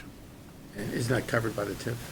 It is covered by the TIF, but we're actually guaranteeing that with some of these improvements, we're managing the improvements, we're managing the construction, and we're guaranteeing that the budget does not exceed a specified amount I think for the parking lot. Right. I think one thing to point out, too, is, first of all, when the TIF was voted on, in the vote, there was a list of things each project was going to use for the TIF. And one of the things that our TIF money was going to offset was this robust wave attenuator that's going to be in the millions of dollars that's open to the public. So we have no TIF dollars going to like the components of our project. Yes, it's a parking lot, which we're using the parking. But the other projects, and I don't want to disparage the sailing center, but I think their TIF went to site-specific stuff of their building pad and stuff like that. The Moran, what's been contemplated with their TIF is work inside their building, like to forward their project. So our marina did not need that park there. I mean, and we also didn't need a 68 space lot. We needed, less than that. So I think one of the things that we came to agreement with the city on was that if something happens with Moran and there's other projects down there, they could do their share, so to speak, for this type of thing, because right now the burden, like all of our TIF money is going to the parking lot. As you can see, the sailing center is getting spaces, which is great. We're supporters of the sailing center, but it's not like their pro rata share of their TIF is going to this parking lot. So It's good to see where the limits are. Yeah. The other thing is, though, Jack pointed this out, though, but both the waterfront park and the parking lot have been designed in a way so that they can accommodate the future, in a sensible way. And I think that it does have that flexibility, and we're expecting that will happen over time. Jack, you're getting waived that, I think, in terms of how you order your presentation. I didn't get sworn in, but I just want to, at some point, talk about some of the TIF dollars, just to kind of clarify how it can be used, so I'm really clear. I'm Noelle McKay, I'm from CEDO. Okay, you're a co-applicant. Again, I'll Yeah. leave it to you as to how you order your presentation. So I'm happy to come in as the city later on and answer and give some broader kind of talking points, but, and I don't know if you need to swear me in because I didn't put my hand up.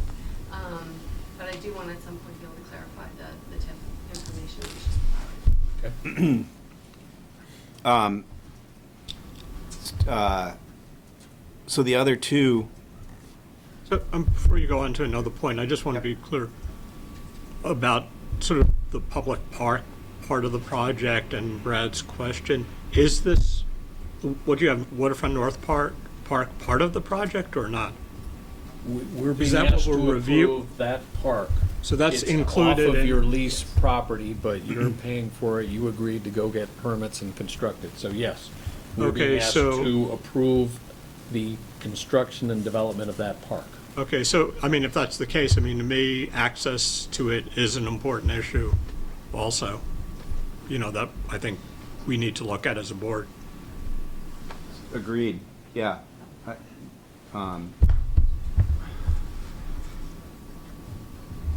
It does, I mean, these that the, what I think of as a very narrow alley between the two buildings, there is a lot going on there. I mean, I understand you have those constraints. Those buildings are there, you're on the water, but we've got water department trucks going in and out of there. You've got handicap parking up there. You have drop-off up there. You have the fishing pier up there. You have the waterfront park there. You've got a pedestrian and you've got the bike path, all going through a very narrow, constrained area. Well, one thing that's worth pointing out is it's gonna be about 90% less than it is now. Because right now, you've got the sailing center serving 6,000 people right here. And this parking lot has like 35 spaces, and as Mark said, buses were coming in here and everything like that. So I think one of the things we've felt through this is that this, and the other thing is, for the time being, I mean, this is a little rough here, but DPW is going to come around here with their trucks. I mean, there is concrete there now. The sailing center tent is right here. That would go away when they move. And so the plan is to have the water department access here primarily. They occasionally have to go through here, as I mentioned, but then all you have for vehicular is just the drop-off spaces versus, you know, the 35-plus spaces that were here and all the water department and all the sailing center users. So it's been operating like that for some time now, and this is an improvement for sure. I mean, of this area. But I hear what you're saying, and I think we feel the same way. Yeah. It's just that logistically, it's difficult to see it happening in the near term. And Right. I'll just, if I can weigh into the existing uses and the improvement. The access through Penny Lane, right, which is the present narrow alleyway. You know, right now, the dominant use of that parking area, and I think there's about 6 directly in front of the Community Sailing Center door where we operate out of, and maybe 20 or 21 across the front, and maybe 2 or 3 handicapped or they're accessible near where that stone bench was, and are essentially depicted that Jack and Chuck will retain in this. But the dominant use, except for some visitors for us right now, and so that's between, and I'm paying attention to it every day, between mid-April and mid-October, is evening and drug transactions and less than desirable stuff going on is the dominant thing that we see. Like, we have to clean up drug paraphernalia, condoms, et cetera, every day during the summer because of what goes on there as we wind down in the evening and then have kids dropped off first thing in the morning. So I look at this as a dramatic improvement. While there's less vehicular traffic, there's far more ease of access for pedestrian traffic and a far more sort of productive use of that space than it's, you know, we're sort of hiding in plain sight, and the police are often called down to that area. We're often supporting them. So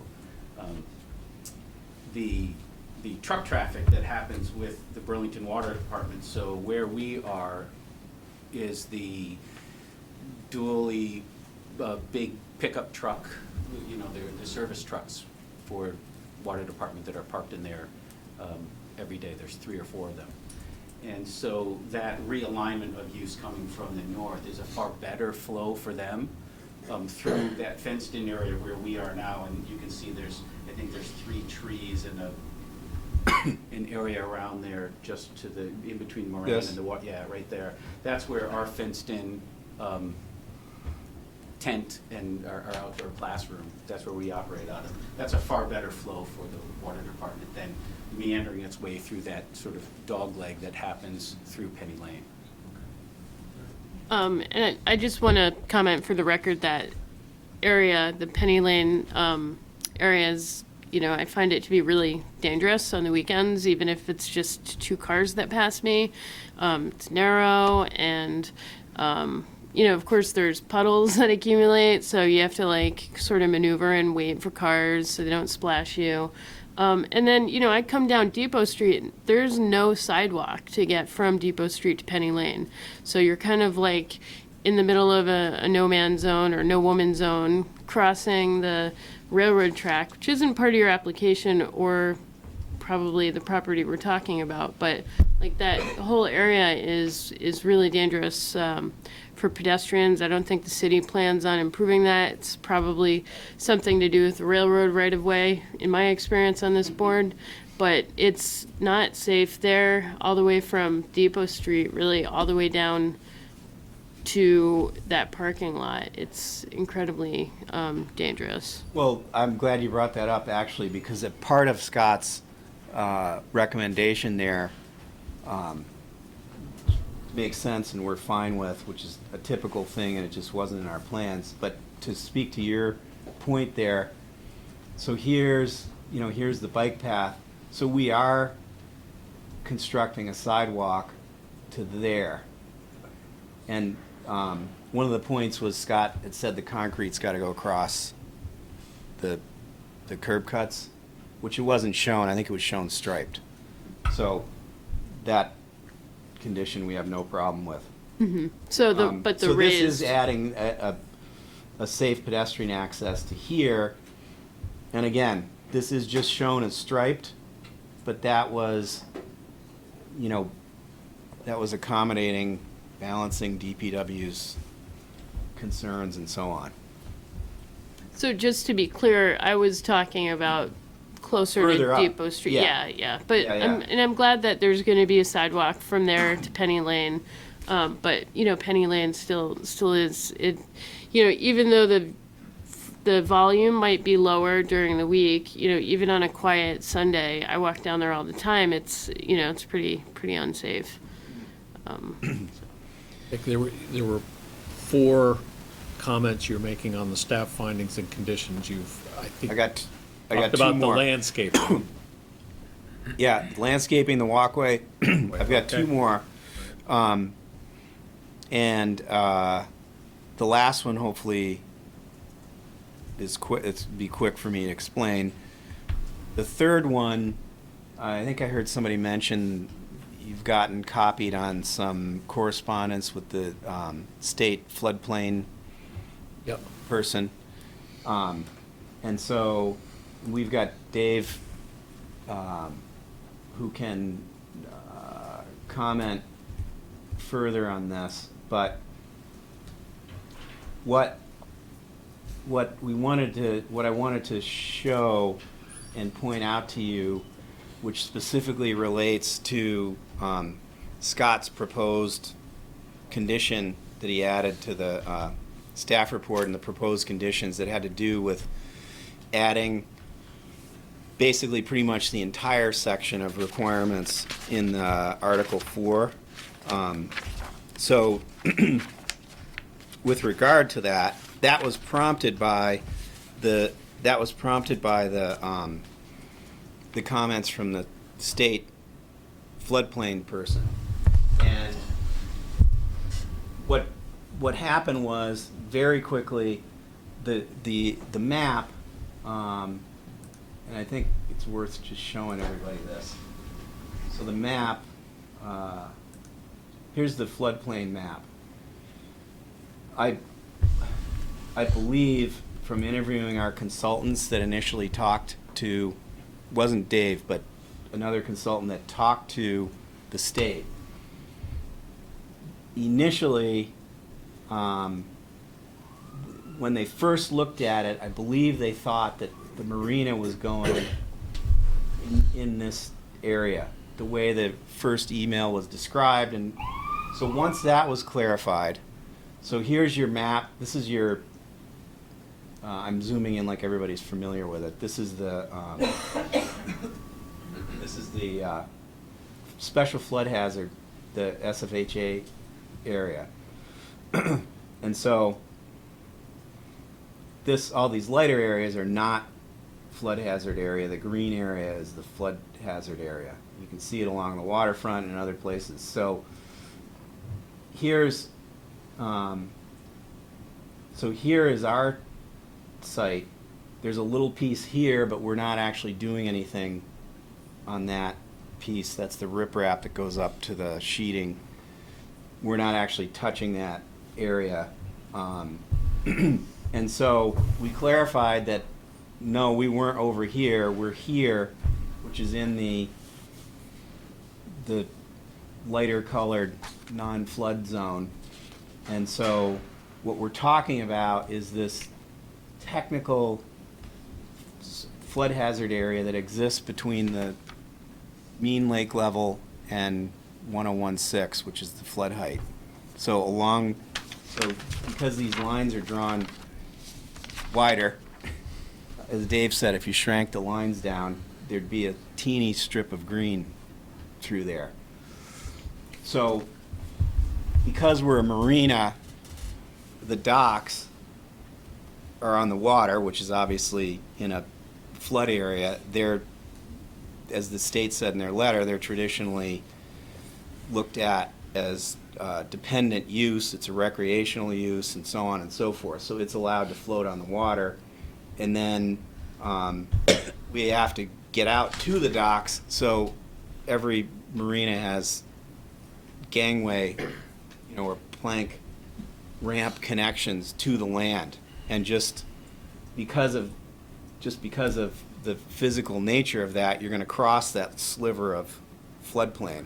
So that's what we're talking about. Right, I think we understand the floodplain review is limited to that gangway. And I Okay. think that's, Scott, that's reflected in your comments, right? Yeah. Right. Well, yes, right. So I think on that condition, our only concern with that specific condition was that, and here in this plan, what you see that here's the 101.6 in blue. This was the little green area that we're not doing anything in. So there's a little strip here, and the gangways obviously cross that. But the gangways, we would just request, and maybe Dave can help me with the wording, that the gangways be shown in the findings as one of those dependent uses, recreational allowed use, and that their impact on the lake, and this is what we've seen in other permits, and Rebecca had said is de minimis. And so the gangway, just those platforms themselves are just inert, made out of it. So you could actually, I thought you recommended an affirmative finding on floodplain impacts. I didn't you? did, and I did note that they're functionally independent and allowed. That's one of the criteria. So I think So to the get- proposed findings are supporting an affirmative finding on yep. So floodplain. when you impact. get, so now we drill down into it, and Megan weighed in on this late today.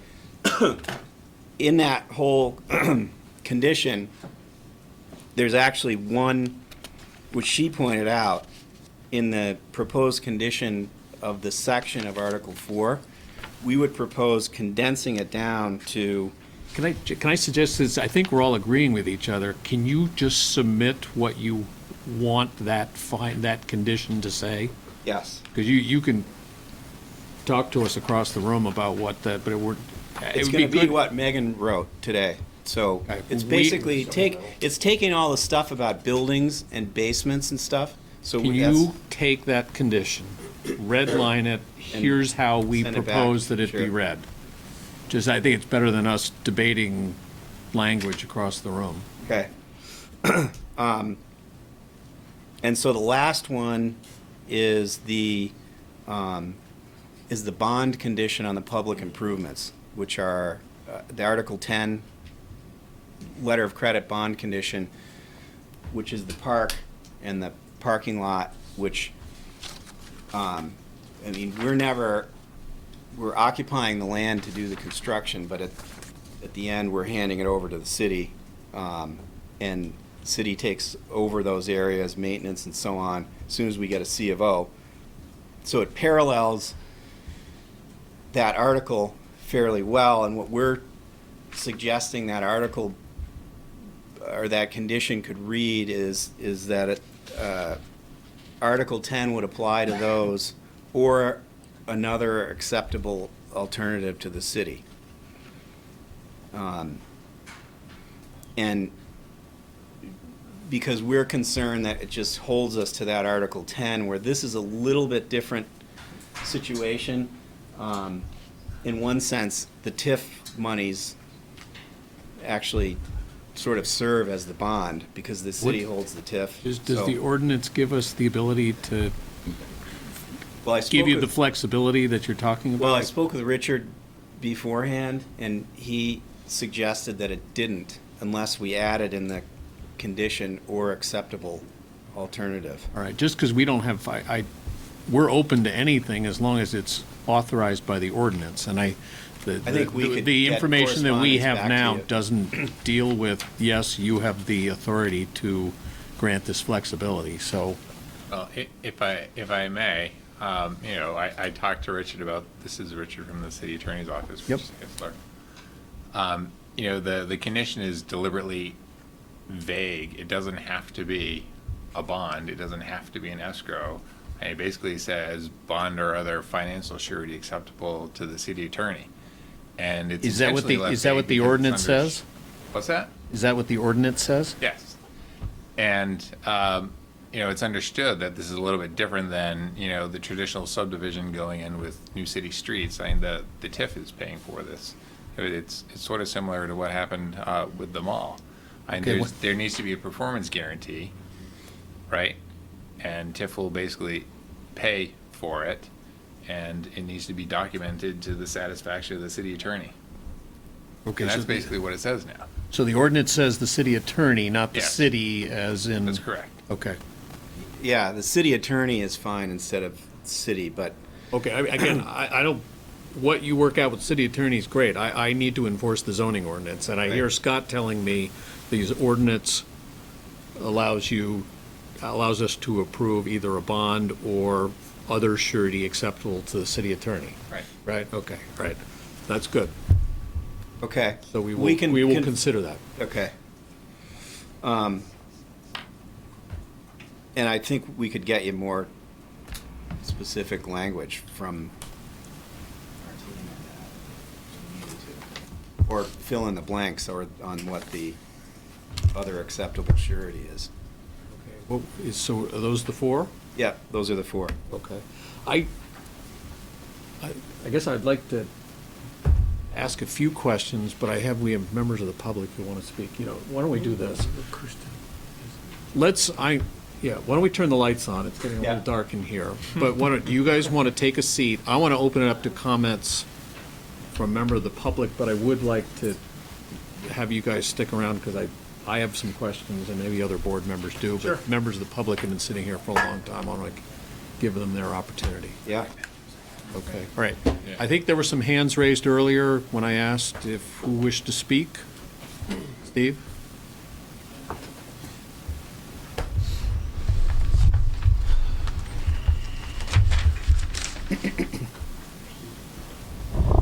I'm Steve Goodkind. In a former life, I was the public works director and city engineer, and I have great familiarity with this site. I was responsible for this operation for about 14 years.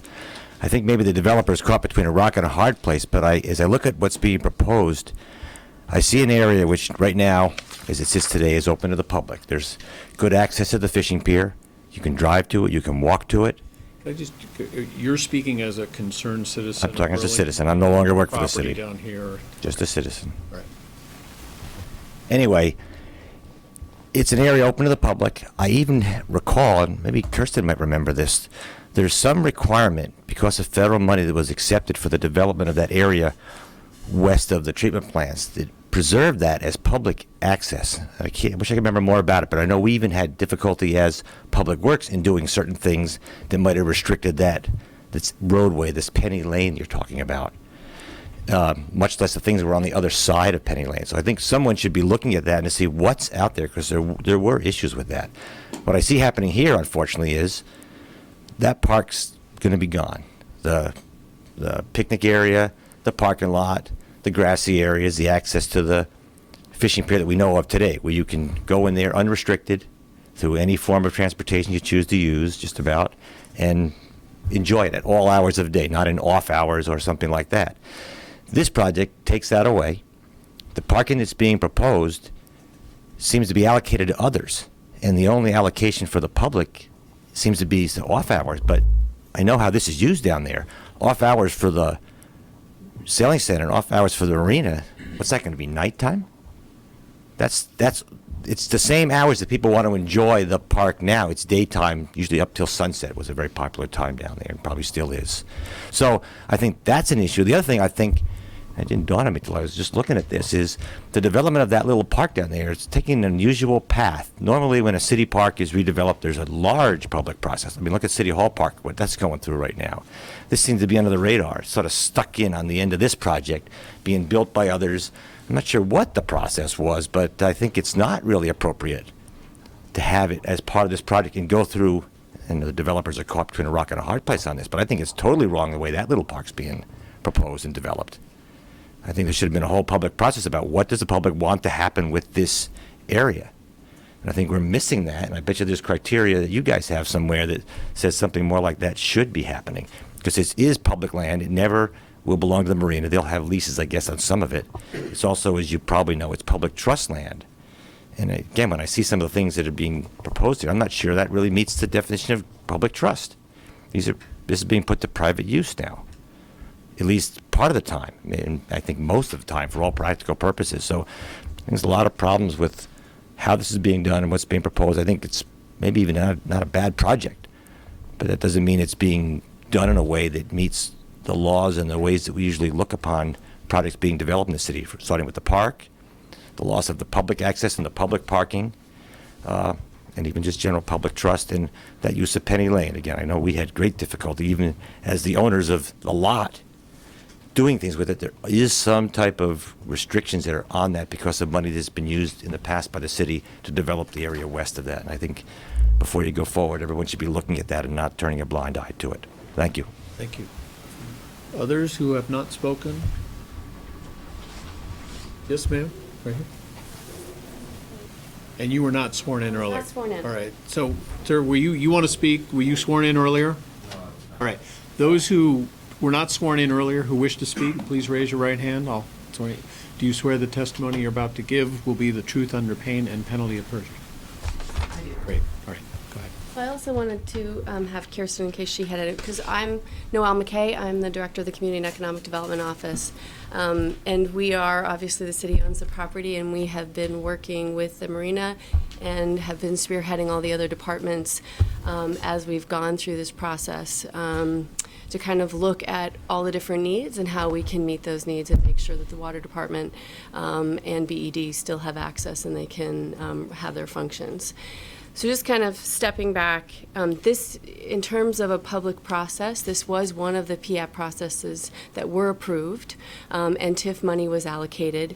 I just wanted to make a small clarification to what Jack said is, all of the TIF money that is allocated is used for infrastructure and to support other public and private investments. So whether it's the Sailing Center or Echo, it is not used for any kind of individual building. It's used for things like improving stormwater, infrastructure such as parking lots, parks, but none of it has been used for individual kind of development of a project. So I just wanted to make sure that that is really clear. In this case, the agreement was that they are developing those different pieces all on public property. They have where their kind of drop-off plaza and the area that will be leased to them to manage. And then the park and the parking lot come back to the city to own. And we just want to be really clear, right now we are looking at this as a parking lot to manage both the sailing center and the marina. We know that if we want to come back and make that any kind of public parking, we need to come back to you. But right now, the application before you is just for those two uses. In terms of management, we, the City Department of Public Works, will be managing that parking lot, meaning they'll be, shoveling it and making sure it's striped and everything. And while the marina, we do have an agreement with them that they are paying for those spaces, there might need to be some kind of public payment system for the sailing center on an individual basis, because we don't have the same agreement with the sailing center. Will DPW be controlling access to the lot so it's available to the marina and the sailing center? And if I want to go do something, wander the bike path, I will not be able to park in these lots? It will be signed currently. But there's no gates or anything. Yeah, like it's that. not. There's Okay, no. but the spaces will be identified as use for these purposes and Yes, in not those for general times. public parking? Right. But as, there are 19 spaces that, off hours could be used during the day. So there are 19 spaces that Like could be weekdays. used. Yeah, weekdays. The fees for parking across the board are the same. The fees would be the same. Yeah. Throughout the city. Throughout the city, and that's what we're managing. But it is DPW. They were the ones that will be owning and managing that parking lot. Penny Lane will continue to be a city-owned, publicly accessible roadway. And the reason currently for the north access, we don't have a, so on the north access where the sailing center is currently, the city needs to, Department of Public Works needs to access that area because that's where they store their trucks. And the area where the sailing center is currently, we're not really quite sure what that's going to be and how we want to use that site. So they need to get their trucks in and out of there right now. Depending on what happens with Moran, that area could be improved at some point. But we would still need to have vehicular access for the water department to get their trucks in. Is it paved right now? It is. And it's where the sailing center has their tents we're talking about. Yes, I would say paved would maybe be, Gravel or something? it's a gravelly pave, and we are looking to do some upgrades. The city is for DPW, just to gravel and level it, just for access for them for now. But there is an existing curb previously paved Roadway. poor condition Yes. roadway Driveway. that is just fenced off, was blocked off for BED, has a storage yard to the east of where we are, and then our area, and it's gated at both ends. And so on the plan that they were showing a little while ago, there was sort of a plaza in front of where the sailing center Yes. garage doors are now? Yes. Exactly. And that's going to be parking for? It's not going to be it's going to be Not kind for of public, hard. but- Right, it's not, they could be for their trucks so that they have access. We needed a hard enough surface so that they could access and drive. And it could be something, where parks, it is a park. It could be kind of pop-up events, whether it's food trucks, and be able to use a hard surface for kind of outdoor access there. But right now, we're looking at, we need the hard surface to allow the trucks for access.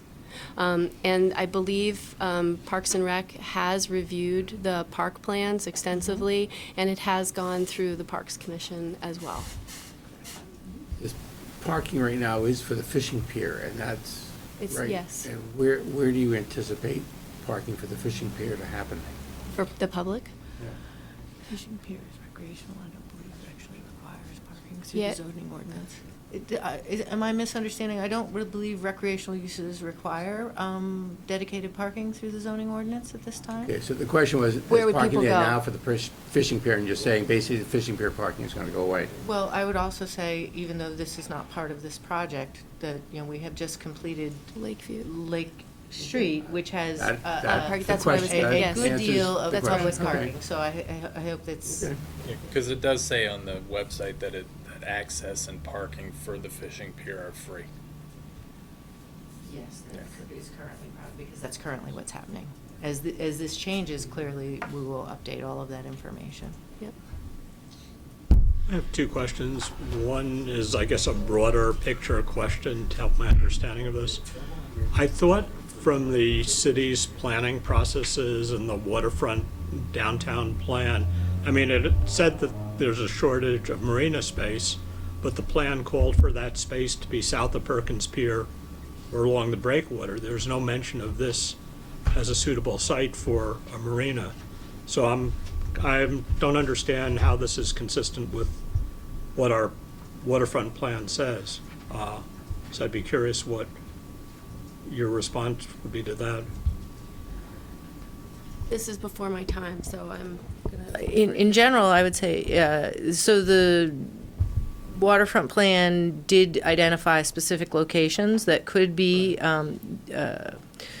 workable for marinas. I know Parks is still, Parks and Recreation Department is looking at the Perkins Pier area.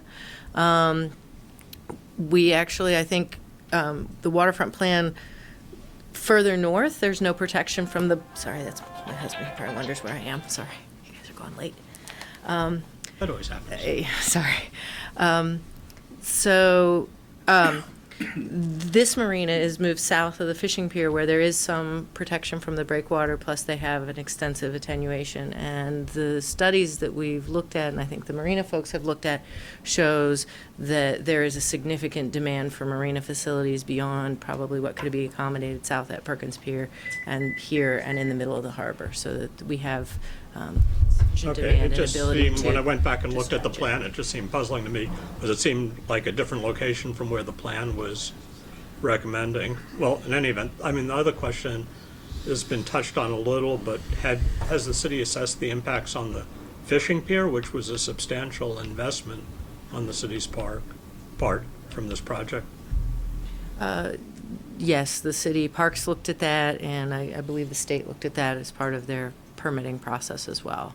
And the fishing pier will still be able to be utilized for fishing, and We'll maintain access year-round in the winter as well, so so you can come in the wintertime and still come down and utilize the fishing pier and the parks, and then there's still that drop-off. So if you want to bring your tackle down or cooler, you can still drop it off and then go move your car if you need to.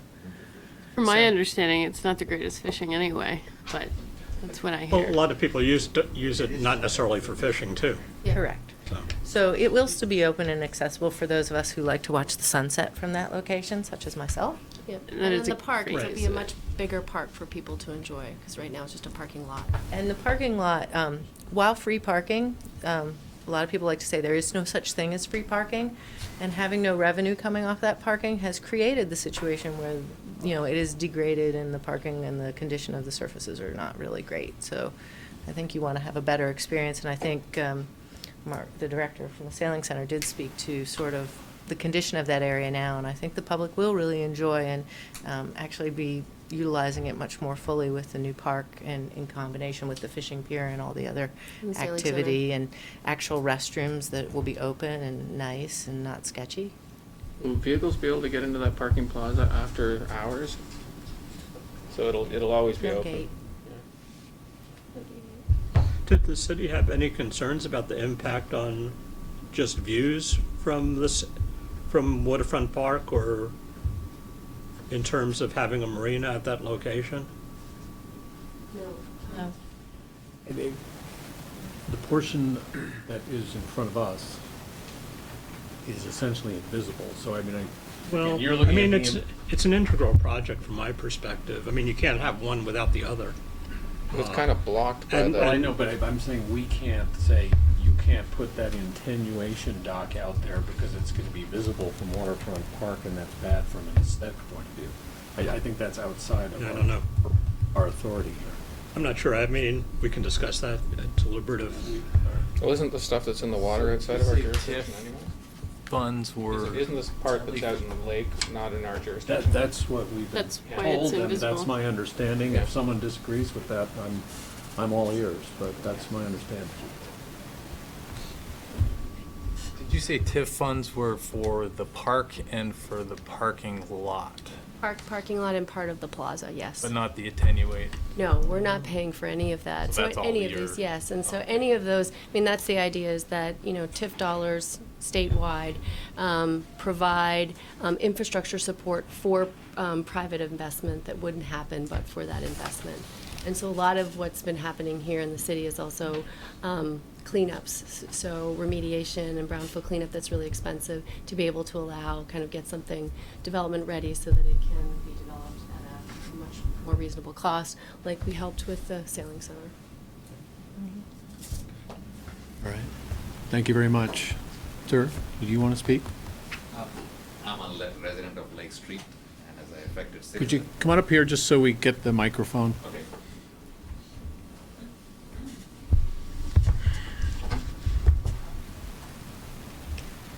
I'm a resident of Lake Street. I want to keep it brief. And maybe I've not done And your enough. name? Ajay Malhotra. Thank you. And maybe I've not done enough research, but a lot of discussion is happening about the marina, the parking spot, and I'm a sailor. I love the marina. I love the project. But is the overall access going to be still through Lake Street? Lake Street is already very, very, I would say, too much vehicular traffic, and I think it raises serious safety concerns, noise concerns, and pollution concerns if all the traffic, which will definitely go up with this huge project, goes through Lake Street and back. There is again, if you're interested, there's a traffic study that the applicant has presented to us that's available on the Planning and Zoning website that talks about traffic, but the short answer to your question is yes, access to this project is across Lake Street. Okay, I'll look at it. I have not, but it just seems that the Lake Street right now still it seems to be fairly noisy with fair amount of vehicular traffic, and this will just increase that, and seems a little odd. But I'll accept it and I'll look at it. Okay. Just to clarify, if that's okay, you're talking about during the construction process? No, I'm talking about whenever you increase activity. When it's complete, Yeah, yeah. Okay. more traffic will flow. Okay, thank you. Yes, Michael?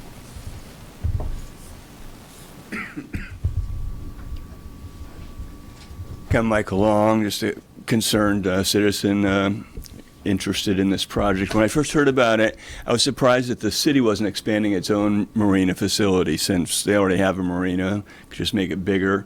And renting slips to boaters is quite lucrative. So it could be a good revenue source. But now that this arrangement has been made, I do have questions about whether the parking is adequate. And on the one hand, I don't know if there will be enough parking for the increased use and activity down there. On the other hand, I'm not excited about more surface parking along our waterfront. So I'd ask you to consider other arrangements, off-site parking with shuttle service. My understanding is that the marina will be offering a water shuttle up and down the waterfront, so perhaps a shuttle serving people who could park their cars elsewhere, get dropped off at the loop, and then shuttle back. That might be a way to deal with the parking issue.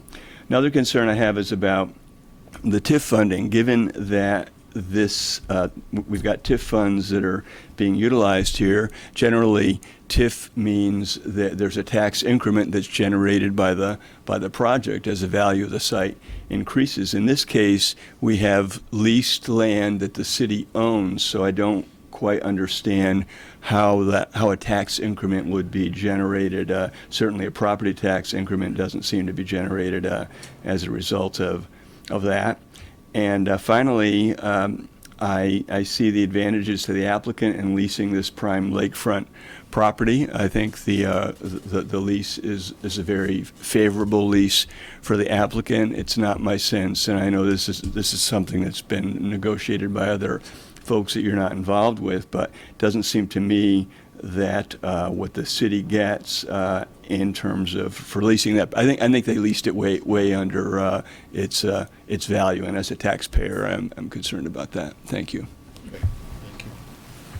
All right, I think Everybody has had a chance to speak at least once. Let me confer with the board. It's 7:45. Can I clarify one thing? Hang on one second. Yep, I'll give you a shot but I just want to, I'm thinking we've got one more item on the agenda that I'd very much like to get through tonight. We have additional material. Board hasn't really had a chance to ask maybe all the questions. I know I haven't. I'm thinking that the decision ultimately, and I'll give you the opportunity to respond, is that we would continue this and schedule one more hearing on this just so we can wrap it up. There are a lot of issues we haven't gotten to. I'm seeing nodding, but right.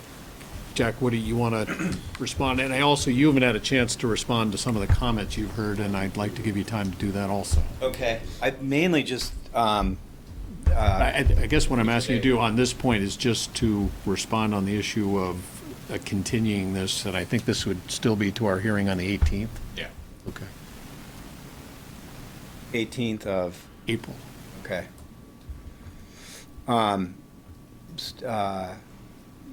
One of the points raised was about property taxes. I just wanted to clarify that the marina will be assessed property taxes.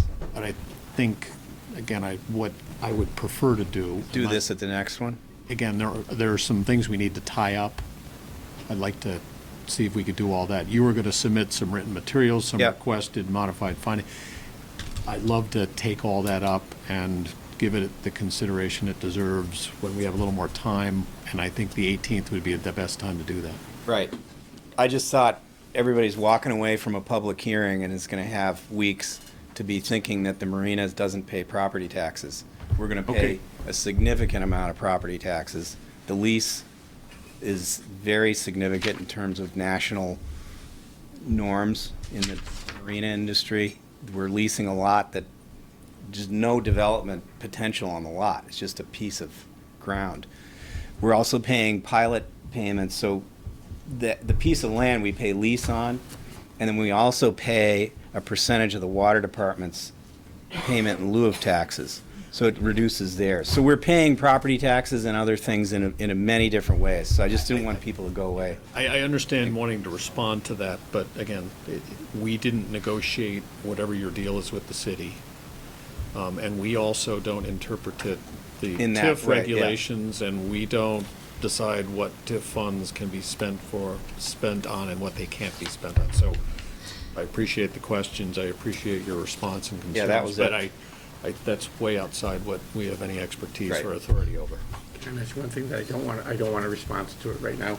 Okay. But just to note that one of the things in the staff report was talking about your yard, and there is some stuff in the yard, building storage containers and stuff like that, that I think. We sent supplemental on that, so you'll see that in the package. That's fine. And I'll look at the supplemental package I haven't had a chance to look at yet. Right. So I'm going to move that we continue our public hearing on this to our meeting scheduled for April 18th. Brad seconds. Discussion? All those in favor? Okay. Great. All right. Thank you very much. Look forward to seeing you on the 18th, and we'll try to wrap it up then. Okay, great. The last one's the mall thing. Yes, you're not on that. All right. We still have 5. That's good. All right. Under other business, we have a request filed by Michael Long to reopen the public hearing. And I'd like to take that up at this time. As a preliminary matter, again, in our supplemental communications, we have the following documents. Mr. Long's request email to reopen the hearing, response from the applicant. Second email request from Mr. Long, letter regarding graphics and schematics of buildings, and email regarding the accuracy of the shadow study. Again, those are all supplemental communications. We will accept those into our record. Obviously, you're all able to comment and describe that. Could we get the rest of the lights on? It's awful dark in here. Much better. Thank you. All right.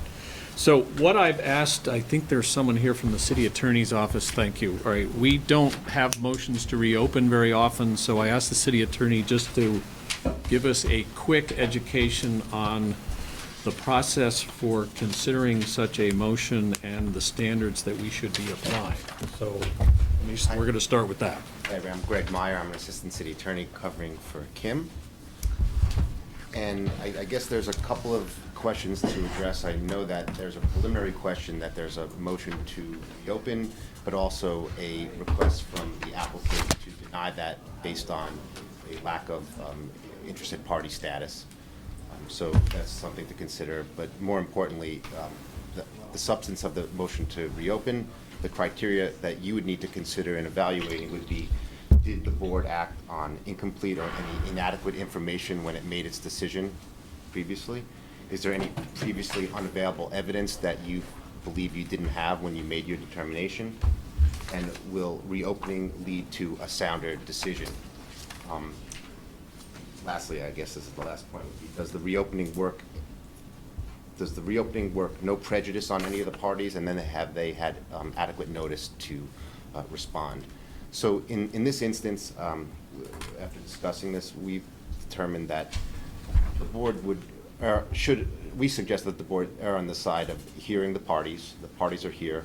The person who made the motion could present his argument. There's counsel for the applicant that can respond. There's staff that the board can hear from, and at that point, the board could make a determination about whether or not to reopen. Okay, and that's the part of it that's a little confusing. It's sort of a two-step. Right now, we have a request to reopen. We're not going to decide that and then reopen and conduct that hearing tonight. So the preliminary issue, I think, that we should be hearing about tonight before we make a decision whether to reopen or not are what's the nature of the information? Is it something that we didn't have before? Is it new? That type of thing. Correct. Again, was it inadequate information that you already made your decision on? Is this new information that would be relevant to the decision? Was it information that was unavailable previously? With what's being offered tonight through the person who's filed the motion to reopen, lead to a sounder decision. So yeah, those are the preliminary questions. You're not having an actual substantive hearing on the questions that are raised, but rather just whether to reopen to consider those. So are those the 4 points you mentioned, are those ones where we would have to find like affirmatively on each of them? No. I mean, for example, if information was available earlier and wasn't provided, is that sufficient? Or do you need to look through all 4? My sense in reading the case law and the standard is that it's a fairly flexible standard there. Let me cite directly from the case law so that you can get a sense of what the court was talking about. Any quasi-judicial board where the municipal or administrator should be allowed a limited time to reopen a decision and to take new evidence, if only for reasons of judicial and litigant economy in the reviewing court. That is, it's far more efficient for the board to have the opportunity to correct its own decisions than to have the reviewing court necessarily make that correction. And even in a de novo proceeding, the reviewing court may find it necessary to remand the matter back to the board for it to consider an issue in the first instance. So that way, it's more important for you to simply consider that here, but not as a sort of finding on each individual criteria, but in a general sense, whether or not you determine it. Brett, just a question. So some information was submitted to us. Do we get to, if the information that was submitted to us does not seem to generate a positive response to some of the questions, are we obligated to proceed with entertaining the motion? I know that's a prejudicial statement of sorts, but I think that's the assessment, that if you make an assessment that the information doesn't satisfy any of those conditions, doesn't add to the board's decision, then you have the ability to make a determination that you're not going to reopen. But at a minimum, we're suggesting that you at least hear the argument on both sides and staff's comments on that point. Other questions, again, just on the process and the standard? Good, all right, thank you very much. All right, so I think the moving party, Michael, and again, want to try to limit it to that preliminary issue that talks about the process, new information, not available earlier, et cetera. And Right. then we make our preliminary decision, and if we decide to reopen, then again, you'll have a much more ample opportunity to dig into the evidence. Right, right, okay, yeah, actually, I'd heard from Scott that you guys were gonna move it to the beginning and then it's at the end, so I know what it's like when you come to other business, it's late in the game. You just spoke on another application, so we all know who you are, but just for our record, Michael. can you- I'm Michael Long, and yes, and I'm the person that wrote the letter asking this be reopened. My sense from the deliberative session was that my request had been kind of summarily dismissed, so I'm surprised to be here today, and I feel a little bit like, well, you've already acted on the application and all those things. Just to so- clarify, I think we had closed the public hearing. I think our decision was not to take up your motion at that time. We didn't act on it one way or the other, so Mhm. that's why we're here taking it up now. Okay, all right. So, as I think you know from the materials submitted, I wrote the letter really in response to a letter to the editor that was written by a design professional from Moortown, whom I don't know, and just learned about him as a result of his letter. I was struck by the letter that a person who hadn't been involved in this process, I don't think has any special interest in it, just in glancing at a graphic provided in the newspaper article, felt that there was something not right about that graphic, that the shadows had been manipulated and so forth. And so that, combined with my own experience in following this application fairly closely over some months, sort of, and I had many questions about the way the application was pursued and promoted and et cetera, lots of things that I didn't think were quite right. So my big concern is that, any approval from the DRB should rest on solid, not questionable, or shifting representations of the project. And so Ben Falk's letter made me think, well, here's, this objective outside observer, and he's saying there's something that's not right here. And then when I spoke after the deliberative session last week with Jesse Beck, he referred me to the shadow studies. So I'm like, well, why didn't you look at the shadow studies? And so now I have looked at the shadow studies, and I've had other people who are more familiar with shadow studies look at them, and I find that the shadow studies also have raised suspicion or questions about whether they're properly done as well. And I think you have some materials to that effect again. So that's my concern, that if this project, has been reviewed and approved, it seems to me that you might want to look back and be sure that all the information that you've acted on is well documented and substantiated and sound information, and because otherwise, as the legal standards suggested, if you're not making the decision based on sound information, or if you're making the decision based on incomplete or misleading information, then you're not going to be making the best decision. So that is what I would urge you to do. Be sure that you've got solid stuff to work with. Shadow studies were presented at our hearings. I don't think you participated in those hearings. And questions, one of the standards we're supposed to think about is sort of efficiency of process, to provide public hearings, to listen to this evidence, to give opportunity for the public to speak and react and make sure we have all the evidence. That didn't happen, at least this issue was not raised, and now it's being raised after we closed the public hearing. That's not a good way to run an airline. Right. Well, no. I explained to you how the information came to me and what struck me about it, and so that's how I respond. That's the shadow studies. All the stuff they were flashed on screens in Contoy's auditorium, available on the website. Probably not for months, but for years, possibly. And right. No. To be raising this after the public hearing is closed that's not the way I think I would want our process to work. I guess I have to make the comment too, that the letter that you reference and the comment that what the letter was commenting on was not a shadow study. It was one of the many Photoshop renderings to show the building in context and other purposes. right. There were very elaborate shadow studies that were presented as part of the application that we reviewed. And I hear what you're saying now is, in addition to that, the comment of that letter, you've gone back and looked at the shadow studies. And the same gentleman has looked at the shadow studies, and he thinks there's Well, something I'm wrong with sorry, those but as well. Mhm. I have to say, if he based his opinion on a shadow study of a non-shadow study and had that letter to the editor, I have to say I'm not very impressed with his criteria. Well, no, I don't think that he was well aware that it was a rendering. It was labeled a rendering. Criticizing shadows in the rendering.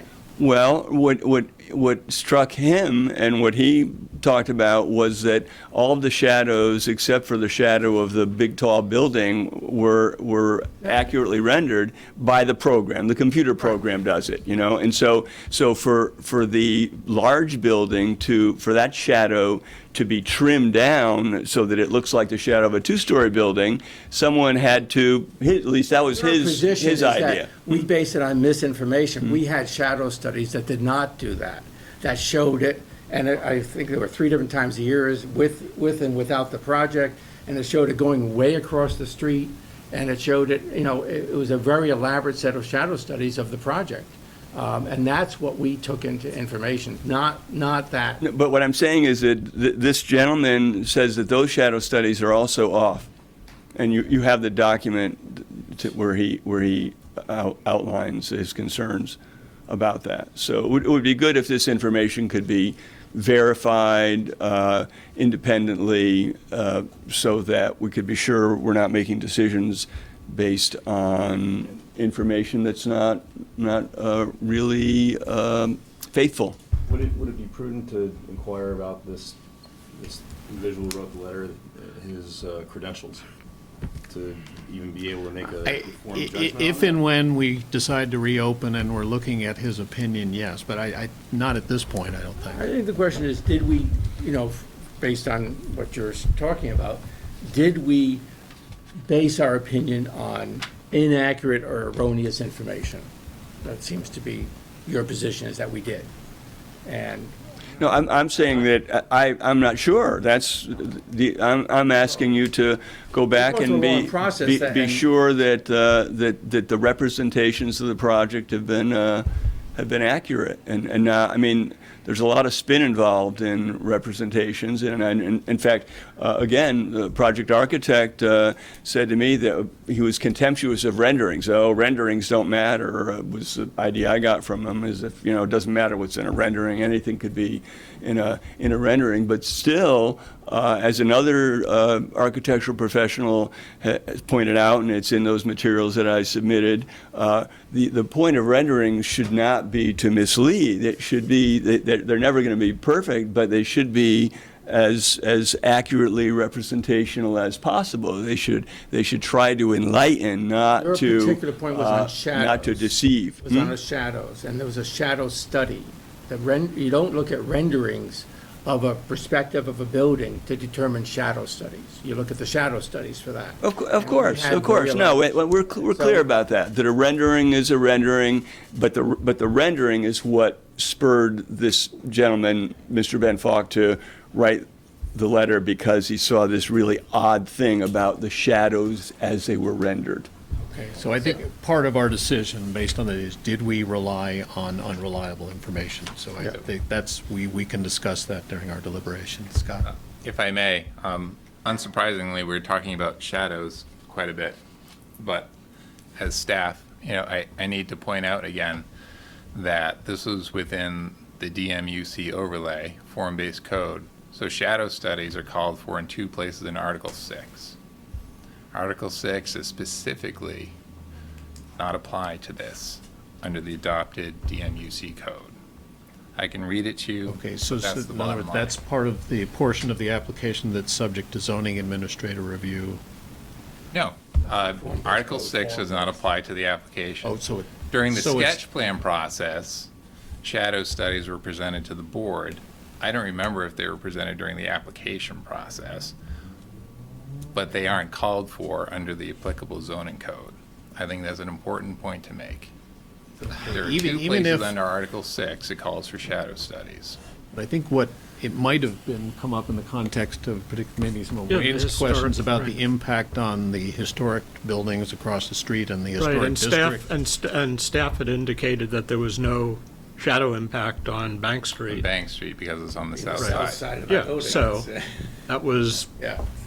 answered the question I had about that. Yeah, okay, all right. Okay, all right, thank you. All right, so does the applicant like to reply? Yes. Brian Dunkill, representing BTC Hall Associates.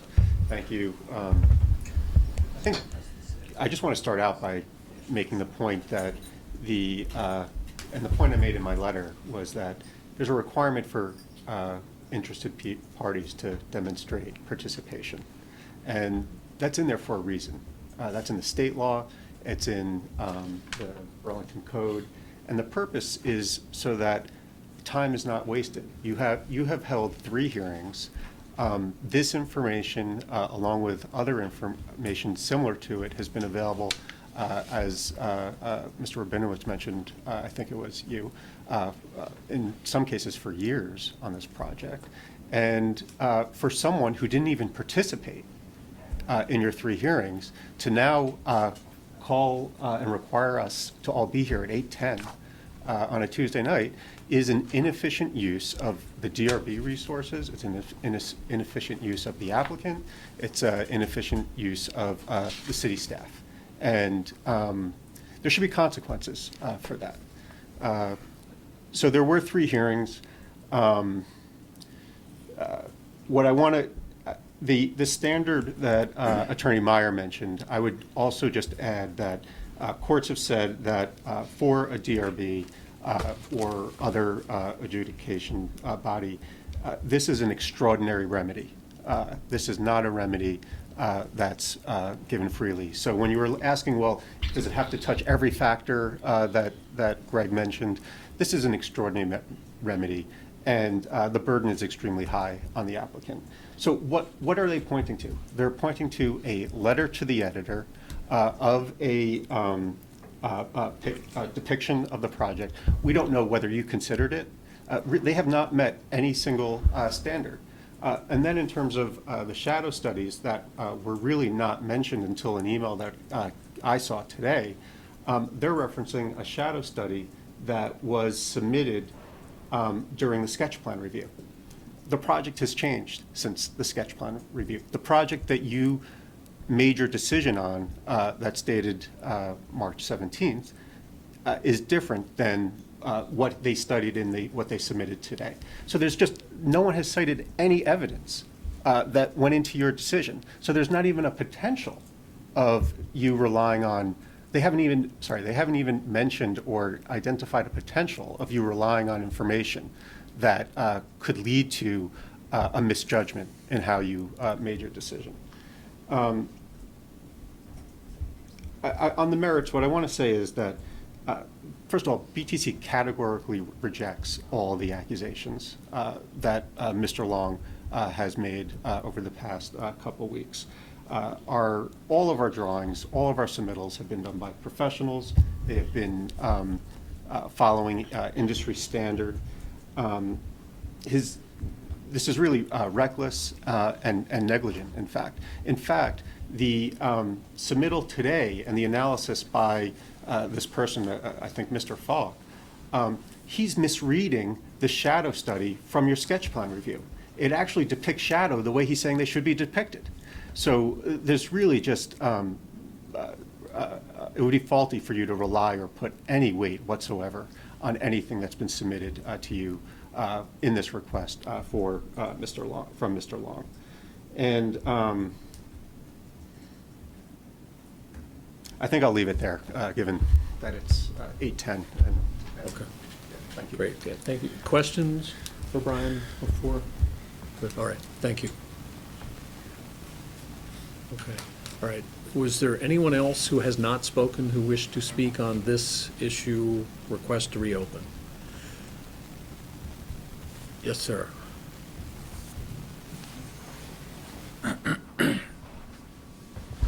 Steve Goodkind. I heard what, Sworn in for this matter. I swore in generally. I'll swear me in again. Why don't we do it again, just to be sure? Do you swear the testimony you're about to give in this matter will be the truth under pain and penalty of perjury? I do. Thank you. I've listened to what Brad said and how that you've seen the shadow studies, and maybe almost thinking, yeah, maybe you're right. But then when Brian Dunkill spoke, he said you didn't get this stuff. This project has changed. So the studies you're talking about were for a different version of the project. That alone would make me think maybe you ought to at least take a look. That's all I have to say. All right, and Michael, as moving party, do you want to respond to any of the comments made, or are you all set as is?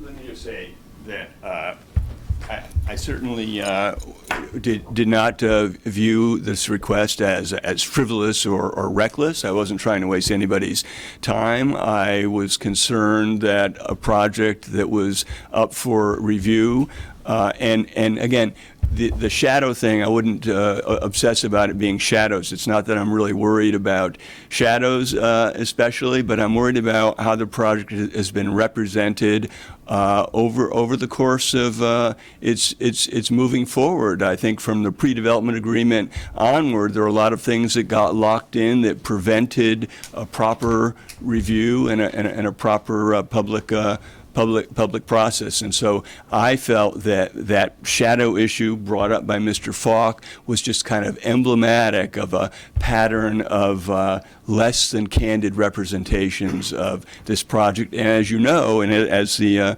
attorney has noted just now, the project has done a lot of chameleon-like things along the way. The biggest one starting with the underground parking, which the city emphasizes. Okay, we're getting way outside of the scope of what your motion says. So that's what I'm saying is that it's emblematic of the way the project has been presented. I don't think it's been done in a straightforward way. Thank you. All right, thank you. All right. I want to clarify that. But I don't want to keep going back. You know what, I think we're gonna cut it off here. We usually give the moving party the opportunity to reply, but I don't want to, that's not an invitation to continuing debate. I am prepared to close the hearing on this unless board members object. Good, all right. Thank you all. And again, we will be deciding this at our deliberation next Monday at 5 o'clock. That's open. Excuse me? Those deliberations are open. They are. They are. Just no recording. Is that true? Yes. Recorded by anyone? By anybody. Well, without our permission, if you ask. Like the Supreme Court, they ban video, right? That's right. We're much more open than the Supreme Court. All right, thank you all. We don't have anyone anywhere close to their deliberations. No. All right, so we are adjourned. Anything else? No, that's it. Thank you. Well done. Hey, how's it going?